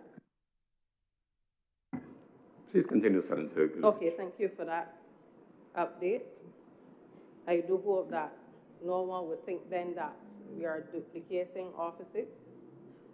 Those are things that people do say on the road that I have heard, but I will continue by stating that Section 8 of the bill establishes an electronic beneficial ownership register, which will have detailed personal information which is required to be submitted.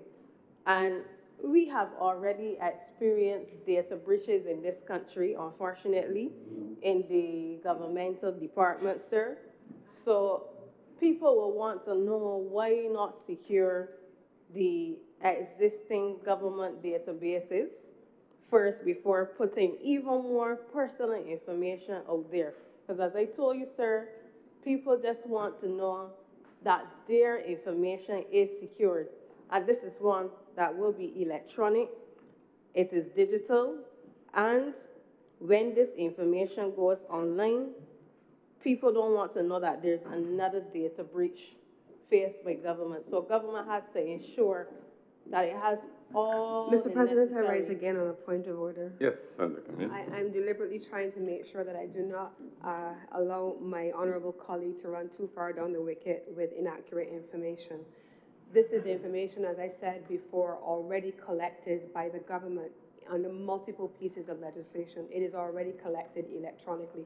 This is not new. It is simply being put into a single place, as is the case. It could right now be accessed under any of the other agencies dispersed across government. So I don't want that there is any misunderstanding based on what the Honourable Senator is saying at this point. Continue, Senator Goodrich. Thank you. In this age, sir, of identity theft, cyber fraud, and online scams, these databases will be attractive, for hackers and targets. We can't get away from it because there are times where people would experience, having to face a situation where their passport could be stolen, driver's license, tax identification number, or home address, which could be used to commit financial fraud for years. And this is a great concern, sir. So the leader of government business, they say that these things already existed, but we want to know, since there were government breaches previously, that the information that is there now will certainly be protected from leakages, that people don't have to face this identity theft or have to deal with scammers and so on. I know that these are things that no matter how you try, other countries have faced them and they have some of the greatest systems in the world, but people just want to sleep good at night knowing, look, the government are doing their best to ensure that this personal information is greatly protected. Now, I want to look to the penalties for leaking sensitive information. Because when your information is out there, and it gets out to the public, somehow gets in hands that can cause mischief. So I see it as a serious offense, and I know that Section 9 makes provision for data breaches, releasing individuals' personal information under the Data Protection Act makes the offender liable to a fine of $500,000. So I see that there are many times in that act where it's a $500,000 fine and or 3 years imprisonment. However, I recognize now we are passing this legislation, and it has a lesser fine by far because it only attracts a $40,000 fine and or 1 year imprisonment. So, sir, the situation is the same because my question would be, why should identical confidential information receive a much lower level of protection simply because it is stored under a different act? That's my curiosity right there. So I would really recommend that the penalties contained in the Data Protection Act be maintained in this legislation if it is passed.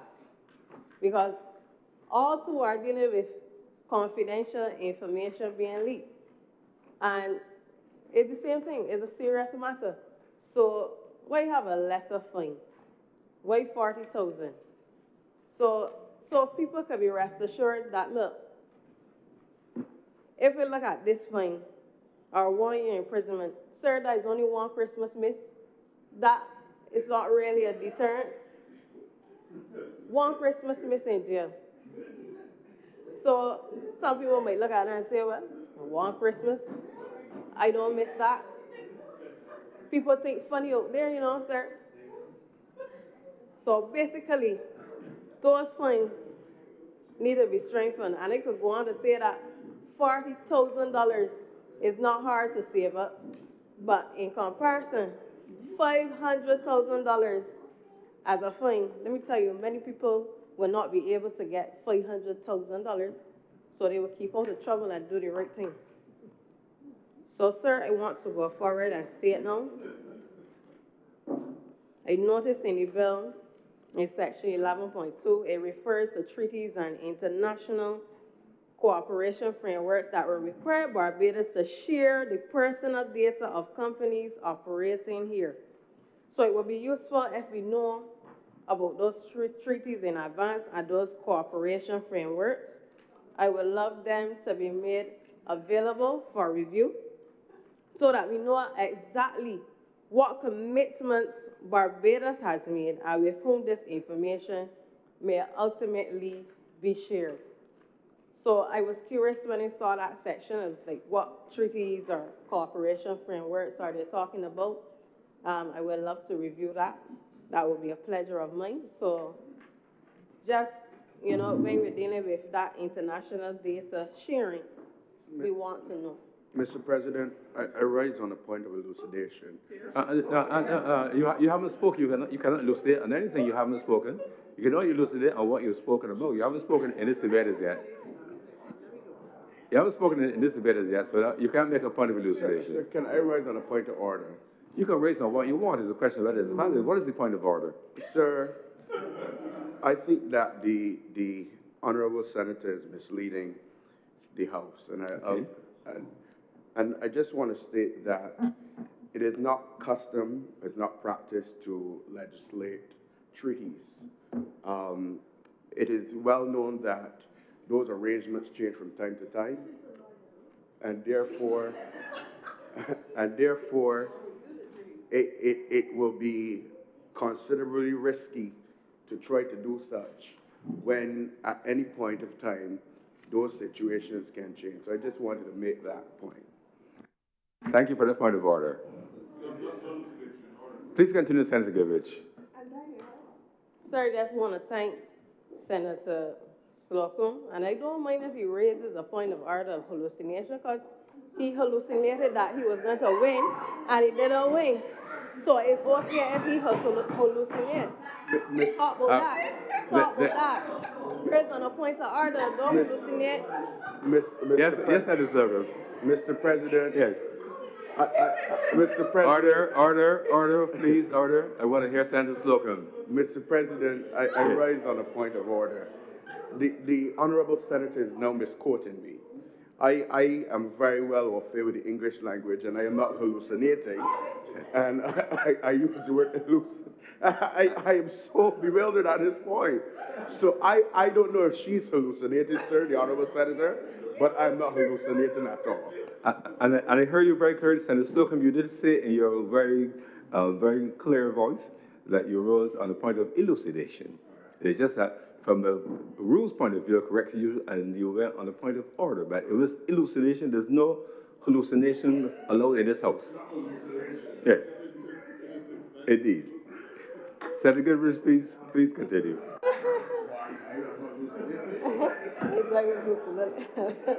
Thank you, sir. Order, please, order. So, sir, my main point was make everything transparent for us. So, what I would say was important because the bill requires the information to exist in digital form, right? Once digital information exists on a device that is connected to the internet, it will become a potential target for cyber criminals. It happens. Cyber criminals cannot wait to know that there exists a platform that they can hack. And also, history has shown that even highly classified information can be leaked by insiders. When I did my research, sir, I looked at a name of a man called Edward Snowden. And Edward Snowden was a man that leaked all the private information to journalists. So I reiterate my point that these are things that can happen with some of the world's largest intelligence agencies. So it is reasonable to ask how secure will our systems be here in Barbados. Because the government has already admitted that its computer networks at the BRA and the Barbados Statistical Services were hacked and data was stolen. So this is where you see that I'm stuck on this point, because our governmental systems here were already hacked and information was stolen. The information reportedly included, it was property tax records and other personal information belonging to Barbadians. Not Russians, not Asians. Information belonging to Barbadians, where more than 200 gigabytes of stolen data was reportedly offered for sale on the internet, sir. And we don't want this to reoccur. So there is also the broader issue of trust in the technology itself, sir. And we need to know that government departments will be properly equipped. And we know that sometimes even government departments have computers, sir, that will be given to them, donated from foreign governments. And some cybersecurity experts have warned, when they did my research, they warned internationally about the possibility of hidden hardware or software vulnerabilities in audit critical government systems. I believe that auditing is quite important. It is something that we have to get in the practice of making sure that it is on point. Keep going. Yes, sir? So with the rapid advancement of AI, artificial intelligence, sir, digital information can now be analyzed, altered, or manipulated much more easily than ever before. And we may not see it now, but those who use it will know what I'm saying. When you have AI, you can manipulate that information, important information on a computer. You could do all kinds of things with it with this use of AI. AI currently can manipulate a signed paper record sitting securely in a file cabinet. This is life. These are things that happen when you have AI. That's why some places now are using it more than ever. But the truth is, it has its pros and it has its cons. It can manipulate the information, and then when you have all of this information in a system digitally, you then have to ensure that all this information is monitored properly. Because when you have AI and AI changes this and that, and you don't have any paper records, you're looking for problems. So I believe that we should continue embracing, yes, the digital systems, because I know that we are in modern times where appropriate, though.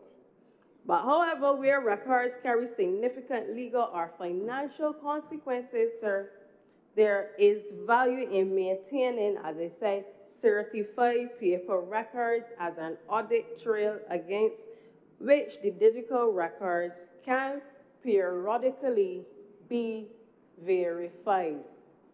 So if we have a bit of paper trail, as I said, with important information, that is necessary because when AI gets in the hands of the wrong people and they use it and manipulate information, you then can audit the papers in your hand. You can then check back and see from the paper trail what people actually handed in, all the information that they handed in, instead of just relying on everything to be electronical. So I recommend that the bill would be amended to allow persons to provide both the paper and the digital records for those purposes, sir, with the paper copies retained for audit purposes. And that's where my focus is, the audit, the purposes of having a proper audit. We should also undertake regular, independent cybersecurity audits of government systems so we understand our true level of exposure before expanding the amount of sensitive information we collect. And this is very important. Right now, I'm not studying if I'm a friends in democracy, which I am, or if I, every people saying if you belong to a different party, no. My focus here is right now, as speaking as the leader of FOD, is to focus right now on the betterment of this country. I didn't make it clear. Since the leader of government business was wondering where it was going with that, I made it clear. I am here to assist with this bill and make the requisite recommendations so that, it can speak to the fears of every Barbadian who will be wondering, but will the systems be leaked again, and what will happen to my information? So, sir, we've talked about compliance costs for businesses. The Bible says money is the answer for all things. So when it comes to money, businesses know that from the moment that they have to comply, that sometimes it comes with a cost. And Section 14 requires businesses themselves to establish and maintain digital records. The government has not yet demonstrated to me really that it, can really protect the highly sensitive information since those departments had the issues that I mentioned. But we are requiring every company in Barbados to maintain additional digital records that could expose them to similar cyber risk. So if government, with all the public resources available to it, continue to struggle against cyber attacks, how are the small businesses expected to purchase expensive cybersecurity software? They have to get secure servers, encrypted storage, staff training, and ongoing technical support. All of this could come with compliance. A family who owns a shop employing 5 or 6 people, his business may not be making all of that money to afford certain softwares that will be necessary. But if you are in modern times, you have to be up to the time. Mr. President, I rise on a point of order. I really hesitated to interrupt Senator Goodridge's most rambling presentation yet, but I genuinely cannot allow what was just said to pass. What would small businesses be doing acquiring expensive servers and software? There is a clear requirement on the service, in this case the government, to invest in whatever cyber technology, whatever servers, as is the case with every other piece of registration information required across government. I am not aware that, Mr. President, the shop at the corner of Marhill Street had to buy software or servers to service their TAMIS submissions. I'm not aware that that ever had to be done. So how would that be introduced into the debate today? Mr. President, the Honourable Senator is misleading the House. Thank you for that clarification, Senator Cummins. Senator Goodrich, please proceed. I don't know who's rambling because she waited to the end to say what There's no she read she the in book. here. The only honorable senator is here. Minister only said that it was misleading the House at the end and not at the beginning. So what we want for one senator, we expect that we have for all. Sir, I made my point. So thank you, sir. Section 15 requires. Order, honorable senators. Order. I'm listening very carefully to Senator Goodrich. Please allow me to do so. Thank you, sir. Section 15 requires every company to file annually with this new government department called the Beneficial Ownership Register. No? I don't know if that is an admission of any inefficiency, sir, but the information required by the Beneficial Ownership Register should already exist, as Ms. Cummings said, or could easily be collected through corporate affairs. If additional information is needed, I'm wondering, why not just simply request it from corporate affairs? Mr. President, And what do you raise, Senator I rise Cummins? on a point of order. Mm-hmm. To my certain knowledge, the Corporate Affairs and Intellectual Property Office has not existed for the last 3 years. There is an entity that was created, and I happen to know it well, called Business Barbados, which subsumed the Corporate Affairs and Intellectual Property Office. And I believe that in this chamber and in the other place, when we do our research and preparations for debates like this, we come across important information where the Registry for Corporate Affairs was being transitioned over the last 2 years to a new registry. But in any event, I expect that I'm not an attorney, Mr. President, and you will have to forgive me, but I believe that compliance and operations procedures are meant to have a Chinese wall between them, and they're not meant to cross over. But I know that all persons who are legally trained would know that as well, so I'm not attempting to correct the honourable member. But compliance and operations must always be separate. Please continue, Senator Goodrich. All right, thank you, Minister. I will continue. Thank you, Mr. President. So a concern that I have, sir, is that third party is concerned with the third party examiners. Now, the examination provisions in Section 21 to me create an unfair burden on businesses in Barbados. I tell you why. The Beneficial Ownership Unit may examine the books of any company and may hire third parties to conduct those examinations, with the company paying all associated costs. There's nothing preventing that third party, sir, from later working for one of the company's competitors. The possibility is there. These things do happen. And even where no confidential information is deliberately disclosed, sir, the appearance of a conflict of interest could undermine confidence in the entire system. So imagine a company that has developed a new manufacturing process, a pricing strategy, or a confidential customer database. Those commercial secrets may be among its most valuable assets.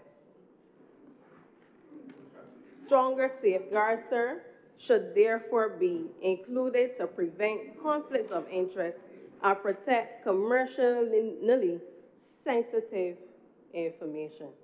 Mr. President, I rise on a point of order.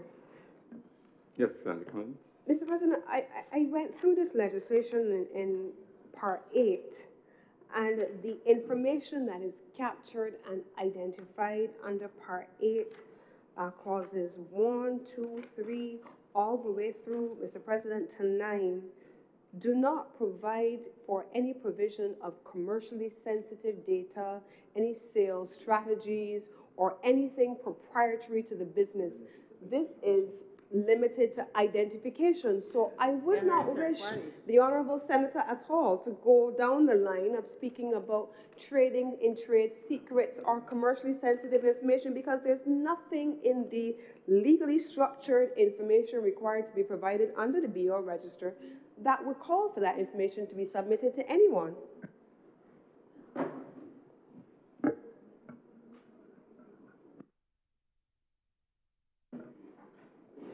Sir, I mentioned all that as I was talking about conflict of interest and the fact that government may hire third parties to conduct examinations.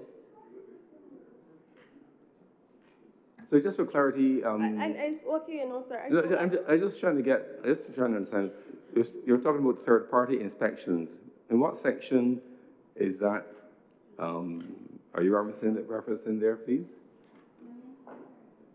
I was talking about section 21, sir. Yes, I'm looking at it, but I'm not seeing anything here about third-party inspections. It mentions the beneficial unit may Come out of this one. examine, and all this relates to just verifying the legal, the information on legal persons. I crave the Parliament's indulgence, sir. I'll pull it out.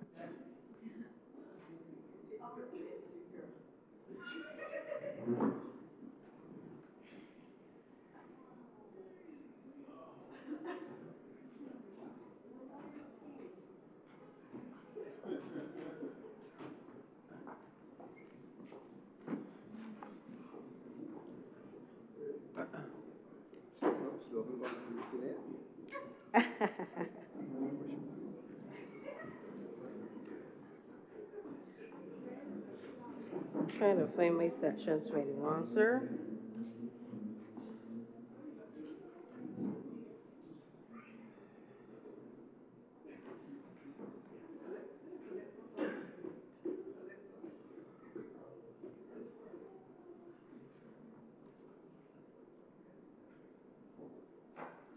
Right, so we're talking about examination, the beneficial.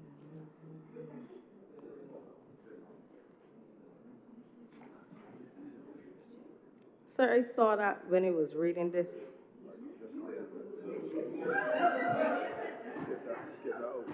But anyhow, sir, Saints' time is upon us. Yes. I'm not gonna bore you with. You know, I don't bore you with coming in here and talking about Miss Pollard's cat and all that and things that is just an overview of the bill, sir. I actually sit down and go through the bill to bring the information to you. Yes, I understand, Senator. I'm just trying So, to sir, get the I will details. continue in taking in consideration the time that we have. But, because I have to make sure, you see, it's essential sometimes that they send us the exact statute that they're looking at too, because they don't want to know that I download the wrong thing. But I know that I read that section concerning the examination provision in section 21, and we just have to ensure that then we don't have to hire any third parties to conduct those examinations. So that's fine. I'm moving on.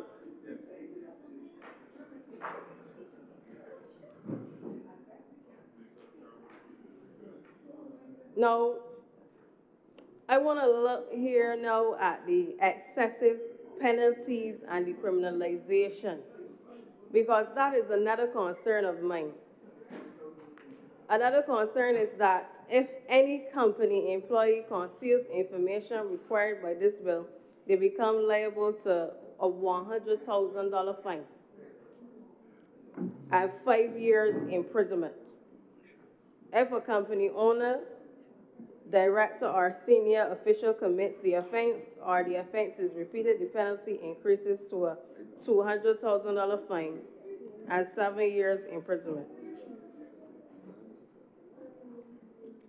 So all I want to state, sir, is that, let me just state that I was referring to sections 32 to 34.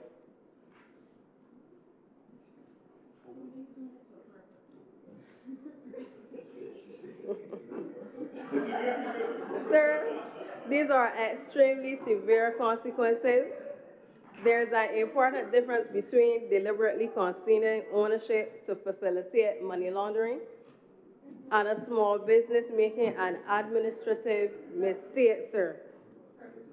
Misunderstanding that a filing requirement or missing deadline is quite different, sir.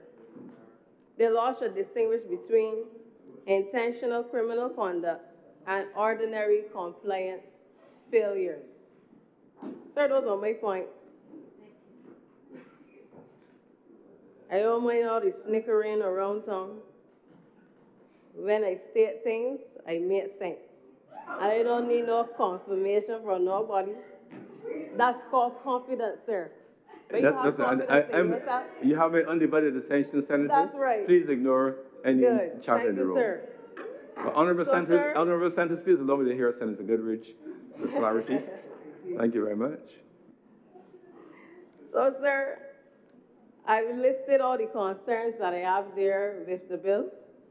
And one of my major concerns, as I said, was the possibility of data being leaked on the internet.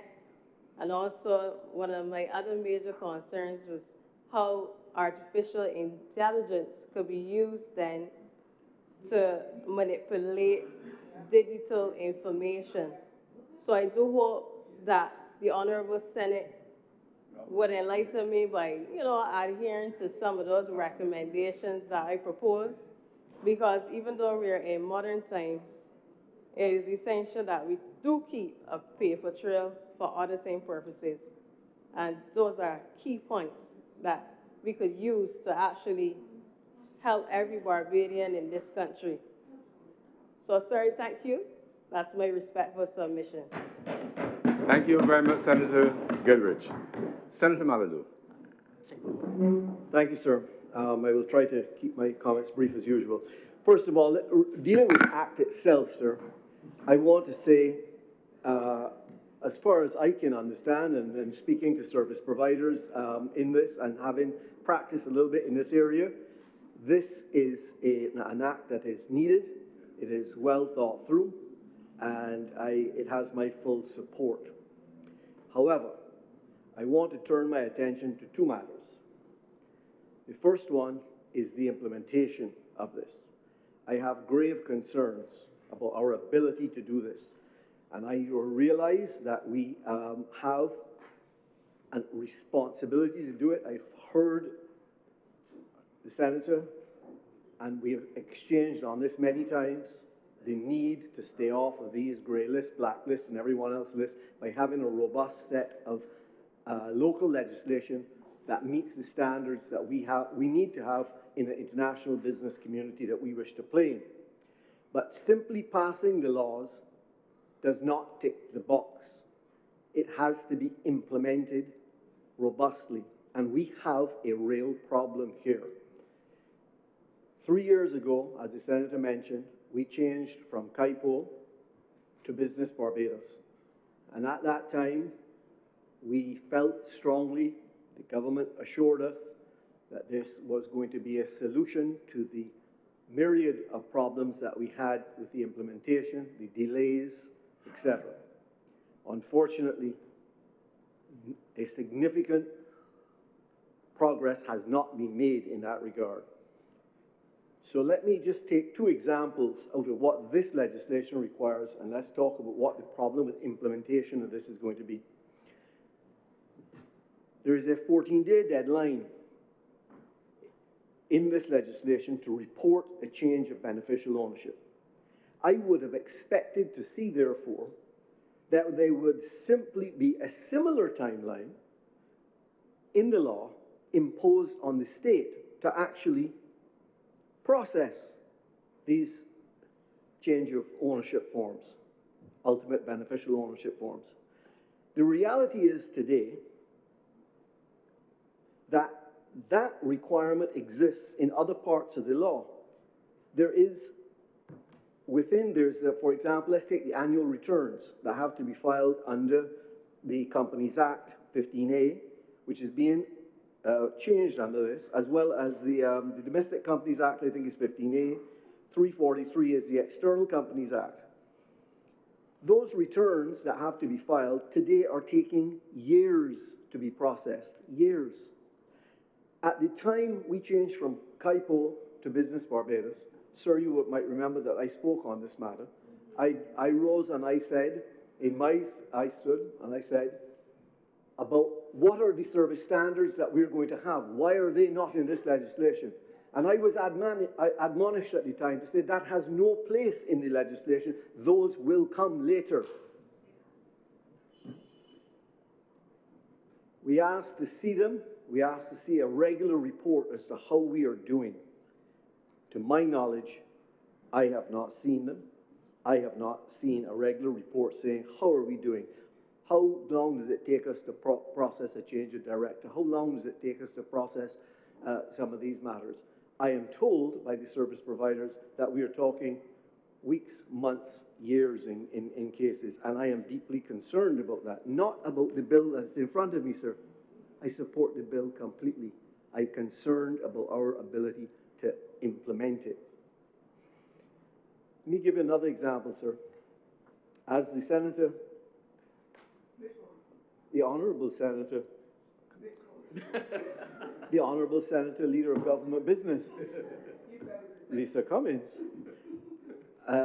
told us all companies with revenue under $1 million are going to be required to file in person because they will not normally go through a service provider, and the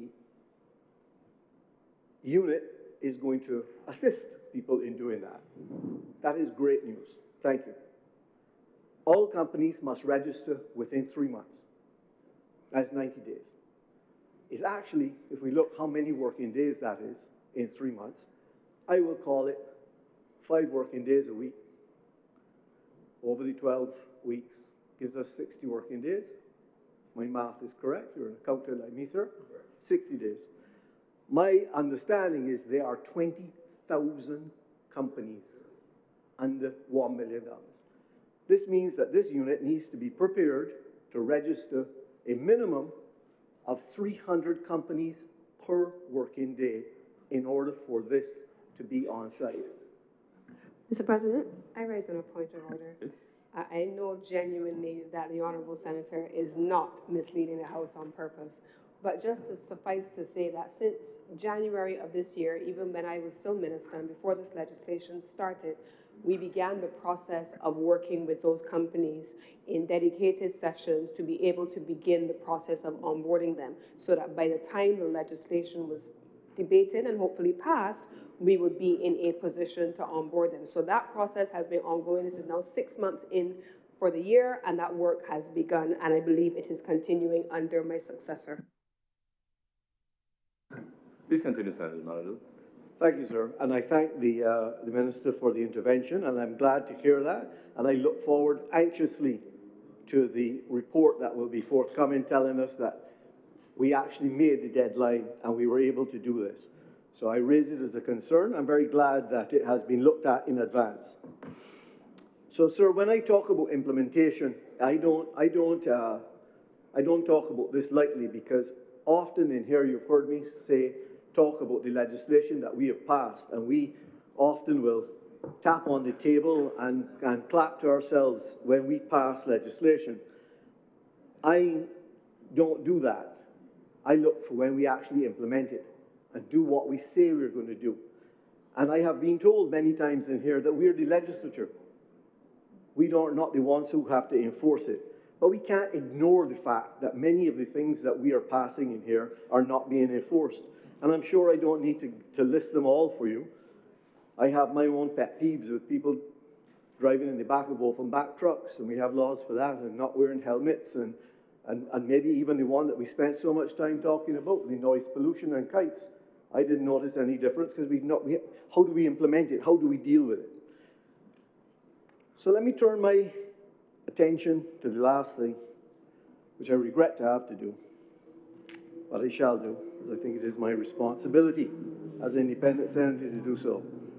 When we speak of implementation, and we look at what this particular piece of legislation is, which I support completely, I want to line it up vis-à-vis the Integrity in Public Life Bill 2023. For those who may not remember, that piece of legislation was introduced. Notice was given on the 27th of January, 2023.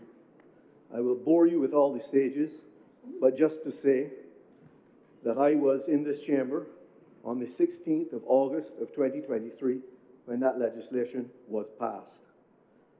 To date, almost 3 years later, it has not been proclaimed. Again, for those who may be hearing my voice and not as familiar with this as others, and I had to learn as I went along, the stages that these bits of legislation go through that we all are involved with, after the bill is introduced in the lower house and it is passed, and it comes to the upper house and it is passed, the bill is presented to the President. Now, there has been no information that I have had to say that this bill has been refused by the President or accepted. The President may withhold assent, but we would know about that. So all I can conclude at this point in time is that that piece of legislation has not been presented because it has not been assented to. And that gravely concerns me because, frankly speaking, that piece of legislation plus this piece of legislation should work hand in hand. In fact, if you compare the two pieces of legislation, the Beneficial Ownership, Transparency and Register Bill places the responsibility on companies, societies, partnerships, external companies, beneficial owners, nominees, service providers, to do with the private sector. In similar fashion, the people included under the Integrity in Public Life Act are the parliamentarians, the ministers, senior public officers, senior state enterprise officials, and other specified persons. The objectives are not dissimilar again. The information disclosed, for example, under the Beneficial Ownership and Transparency Register Bill, which I support. I see it in all the sophisticated jurisdictions that I may do business with. The identity and the method of ultimate ownership or control. That's what we're getting to. Under the Integrity in Public Life, which we all clapped our hands on the table to and rejoiced in passing, asked for the full financial affairs, family assets and liabilities, business interests, gifts, and any conflicts of interest for the persons covered under that Integrity in Public Life Act. I won't go through to talk about all the other similarities between the two, but they both together have the same goal, and they should work together. And it is precisely why bringing only one system into force is going to be incomplete. The Beneficial Ownership Register tells the state who is behind the company. The Integrity Declaration tells the state what the official owns and whether that ownership conflicts with the public duties. These two pieces of legislation, both of them excellent, need to be proclaimed and enacted jointly. There is no reason that I can understand as to why we would be spent the last 6 months apparently getting ready, being prepared. We are ready. We're going to implement this on the private sector. From the time it is passed, let's get the clock running. But nearly 3 years has passed, and we've done nothing about the Integrity in Public Life legislation. It's not even been presented, from what I can see, to the President. I don't know. Perhaps it has been. So, for me, I'm sorry it's late in the hour, and I'm sorry that I have to stand and say this, but I find it very difficult that the same government who is asking for the transparency that is essential for the companies, essential for the private sector, they have not implemented the bill that we passed in here that was thought out. It was part of a manifesto, I believe, of the government, and it has not been proclaimed. And I do not know why, and I would ask why. And I'm calling for the simultaneous proclamation of both of these acts. I'm fully in favor of this act. I would like it proclaimed as soon as possible, but I want it to be proclaimed at the same time that the other one is, so that the two of them can work hand in hand. So, Mr. President, I hope I have been clear. I support this act. I'm concerned about the implementation. I hope we have the resources. I'm assured by the good senator that they have been prepared and getting ready for it. There are concerns about the cybersecurity, but those are concerns all around, and paper doesn't solve the problem. And the truth is, if you're a target, this is going to be the least of your problems, to be quite honest. So I have those concerns. I'm concerned about the implementation. I hope we're not just window dressing and passing a law that we, in fact, cannot implement properly. But I do call for the government to speak to us clearly on how we will simultaneously enact the integrity in public life along with this one. With those words, sir, I'm obliged to you. Thank you very much, Senator Malado. If there are no more speakers, I'll ask Senator Cummins to wrap up. Thank you very much, Mr. President. I want to thank the honourable senators who have spoken. I want to begin by attempting as best I can to Senator Goodridge's contribution. So as it relates to cybersecurity, the Minister of Technology sits in this chamber, and I believe that just like Senator Malalou, he will tell you cybersecurity exists, cybersecurity concerns exist in the public sector and the private sector. And the government of Barbados, and I believe it has been announced publicly, under the leadership of the Barbados Defence Force, that has now been the agency, and I believe that Senator Goodridge, having raised questions, should be interested in the answers so that she would make sense in her submissions a little later on, as she has quite rightly said before. So the answers are important. So we want to make sure that the role of the Barbados Defence Force, which is responsible for, by definition, security, they have been beefed up, and there is a dedicated cybersecurity unit that has been staffed in the Barbados Defence Force. They lead on behalf of the government. They have brought in and bought in all of the private services that are necessary, but across the government as well, under the leadership of the same unit in the Barbados Defence Force, we have a number of persons on retainer in various agencies, including in Business Barbados, because we had to identify persons who are in overseas markets, and in some instances, you hire ethical hackers to be able to make sure that you have all of the protections in your system under the leadership and the supervision of the team of the Barbados Defence Force. That has been in place. If people want to be able to come to you, they will come to you. And then there are people who think that they are super smart and they think that they're always going to outsmart everybody. And when a link comes to them and it tells them, click here if you want more information, boom, you, by your individual action, have invited malware into your system, and you have suddenly been exposed and potentially exposed everybody on the network to which your device is connected by a single action. So there is in this as well individual responsibility, but the firewall systems and the cybersecurity systems are always being upgraded for the benefit of the government agencies.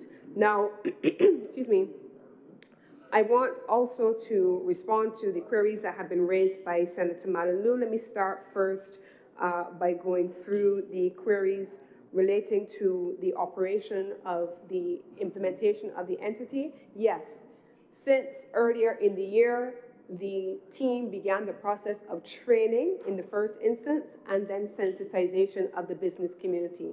And that came out of a November 2025 study tour.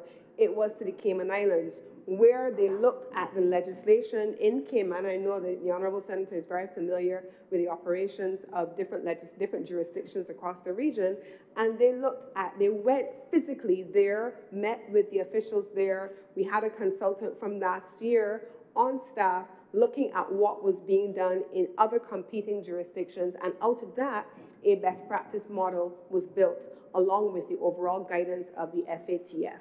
And so there were a number of summary recommendations prepared in a November 2025 report on the beneficial ownership regime specific for Barbados, including, but not limited to, technology. And so those recommendations have been embedded since November, training started since January, sensitization started since January, so that you're not now beginning to go through all of the companies that are eligible, but you would have started the process.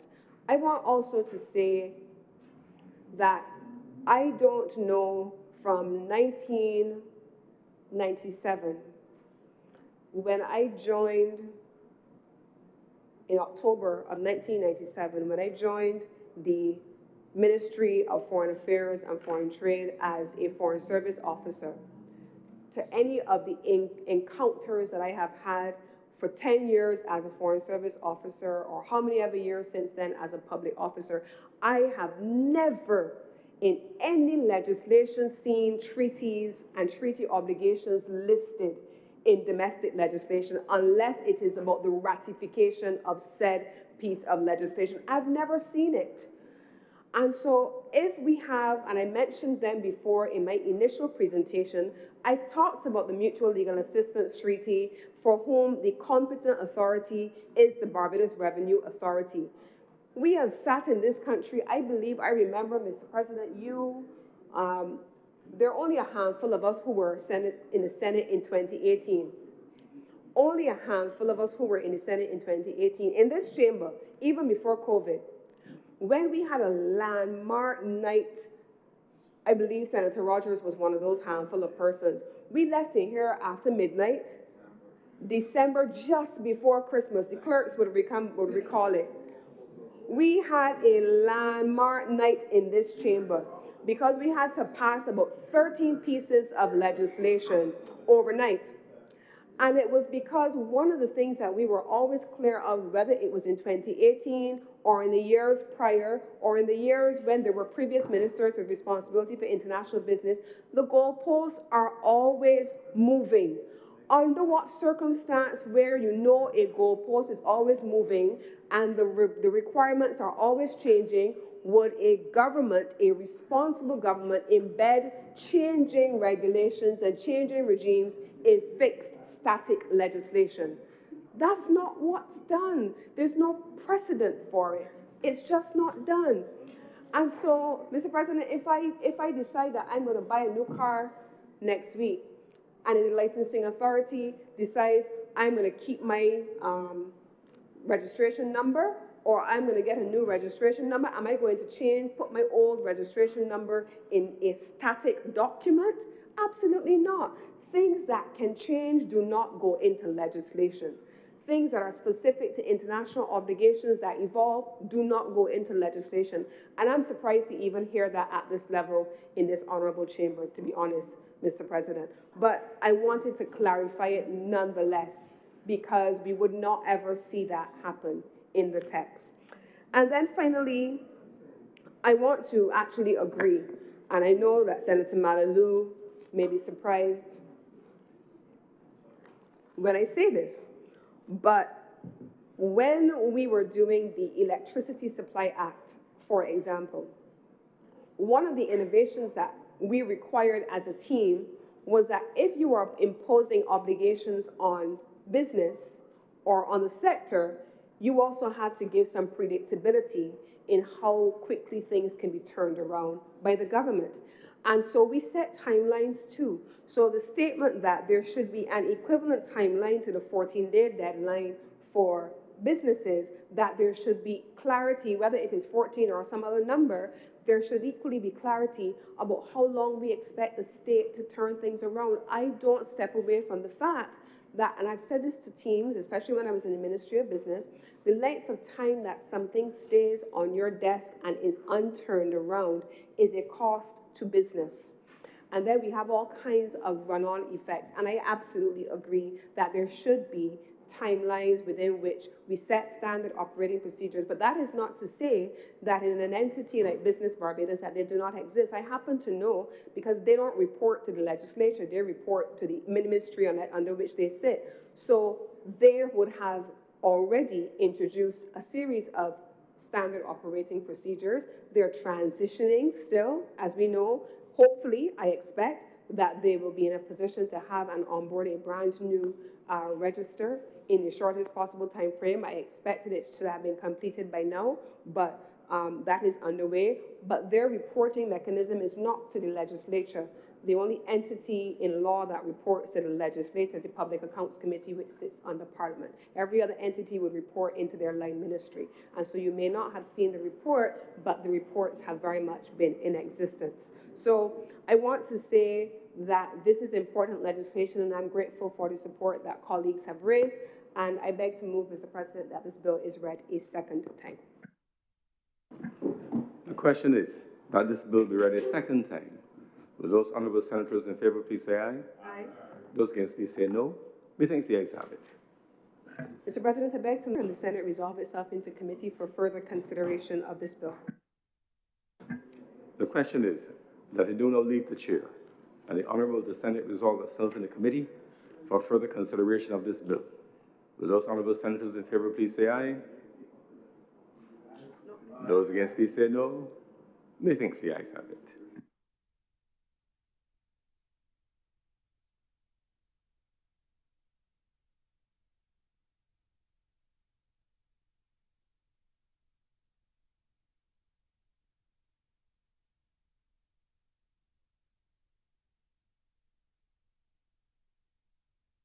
The Honourable the Senate is now in committee.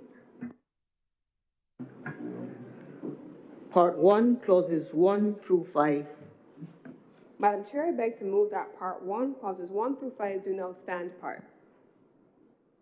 The question is that Part 1, clauses 1 through 5 do now stand apart. Will all honourable senators in favour please say aye? Aye. Those against, would you please say nay? The ayes have it. Part 2, clauses 6 through 12. Madam Chair, I beg to move that Part 2, clauses 6 through 12 do now stand part. The question is that Part 2, clauses 6 through 12 do now stand part. Will all honourable senators in favour please say aye? Aye. Those against, would you please say nay? The ayes have it. Through 18. Madam Chair, I beg to move that Part 3, clauses 13 through 18 do now stand part. The question is that Part 3, clauses 13 through 18 do now stand part. Will all honourable senators in favour please say aye? Aye. Those against, would you please say nay? The ayes have it. Part 4, clauses 19 to 22. Madam Chair, I beg to move that Part 4, clauses 19 through 22 do now stand part. The question is that Part 4, clauses 19 through 22 do now stand part. Will all honourable senators in favour please say yes? Yes. And those against please say no? The yeses have it. Part 5, clauses 23 to 25. Madam Chair, I beg to move that Part 5, clauses 23 to 25 stand part. The question is that Part 5, clauses 23 to 25 do now stand part. Will all honourable senators in favour please say aye? Aye. Those against, would you please say nay? The ayes have it. Part 6, clauses 26 to 28. Madam Chair, I beg to move that Part 6, clauses 26 to 28 stand part. The question is that Part 6, clauses 26 through 28 do now stand part. Will all honourable senators in favour please say aye? Aye. Those against, would you please say nay? The ayes have it. Part 7, clauses 29 to 39. Madam Chair, I beg to move that Part 7, clauses 29 through 39 do now stand part. The question is that Part 7, clauses 29 through 39 do now stand part. Will all honourable senators in favour please say aye? Aye. Those against, would you please say no? The ayes have it. The schedule. Madam Chair, I beg to move that the schedule be the schedule to the bill. The question is that the schedule be now the schedule to the bill. Will all honourable senators in favour please say aye? Those against, would you please say no? The ayes have it. Report. Madam Chair, I beg to move that you do now report to His Honour the President the passing of one bill in committee. The question is that I do now report to His Honour the President the passing of one bill in committee. Will all honourable senators in favour please say aye? Those against, would you please say nay? The ayes have it.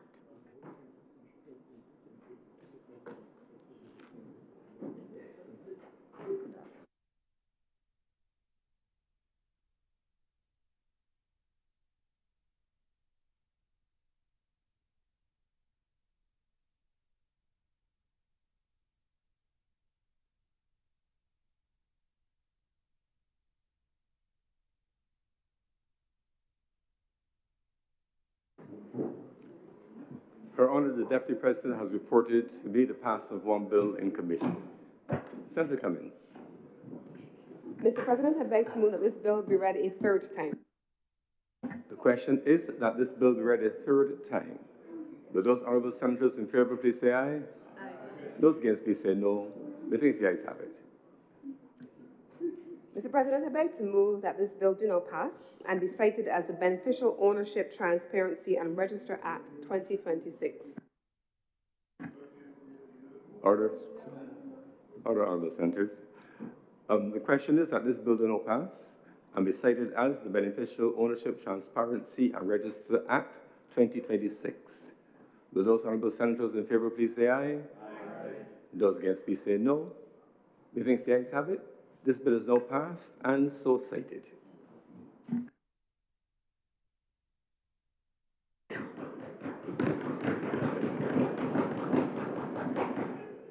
Senator Cummins.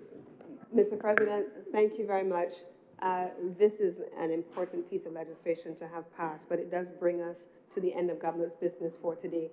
And with that said, I beg to move that the sitting of the Senate be adjourned sine die. Honourable Senators, let me thank you very much for a full and engaging day. It was a great interest to follow your contributions on these two substantive matters, and I thank you for your active engagement. The question is that the Honourable the Senate be now adjourned sine die. Will those honourable senators in favour please say aye? Aye. Those against please say no. Methinks the ayes have it. Senate stands adjourned sine die.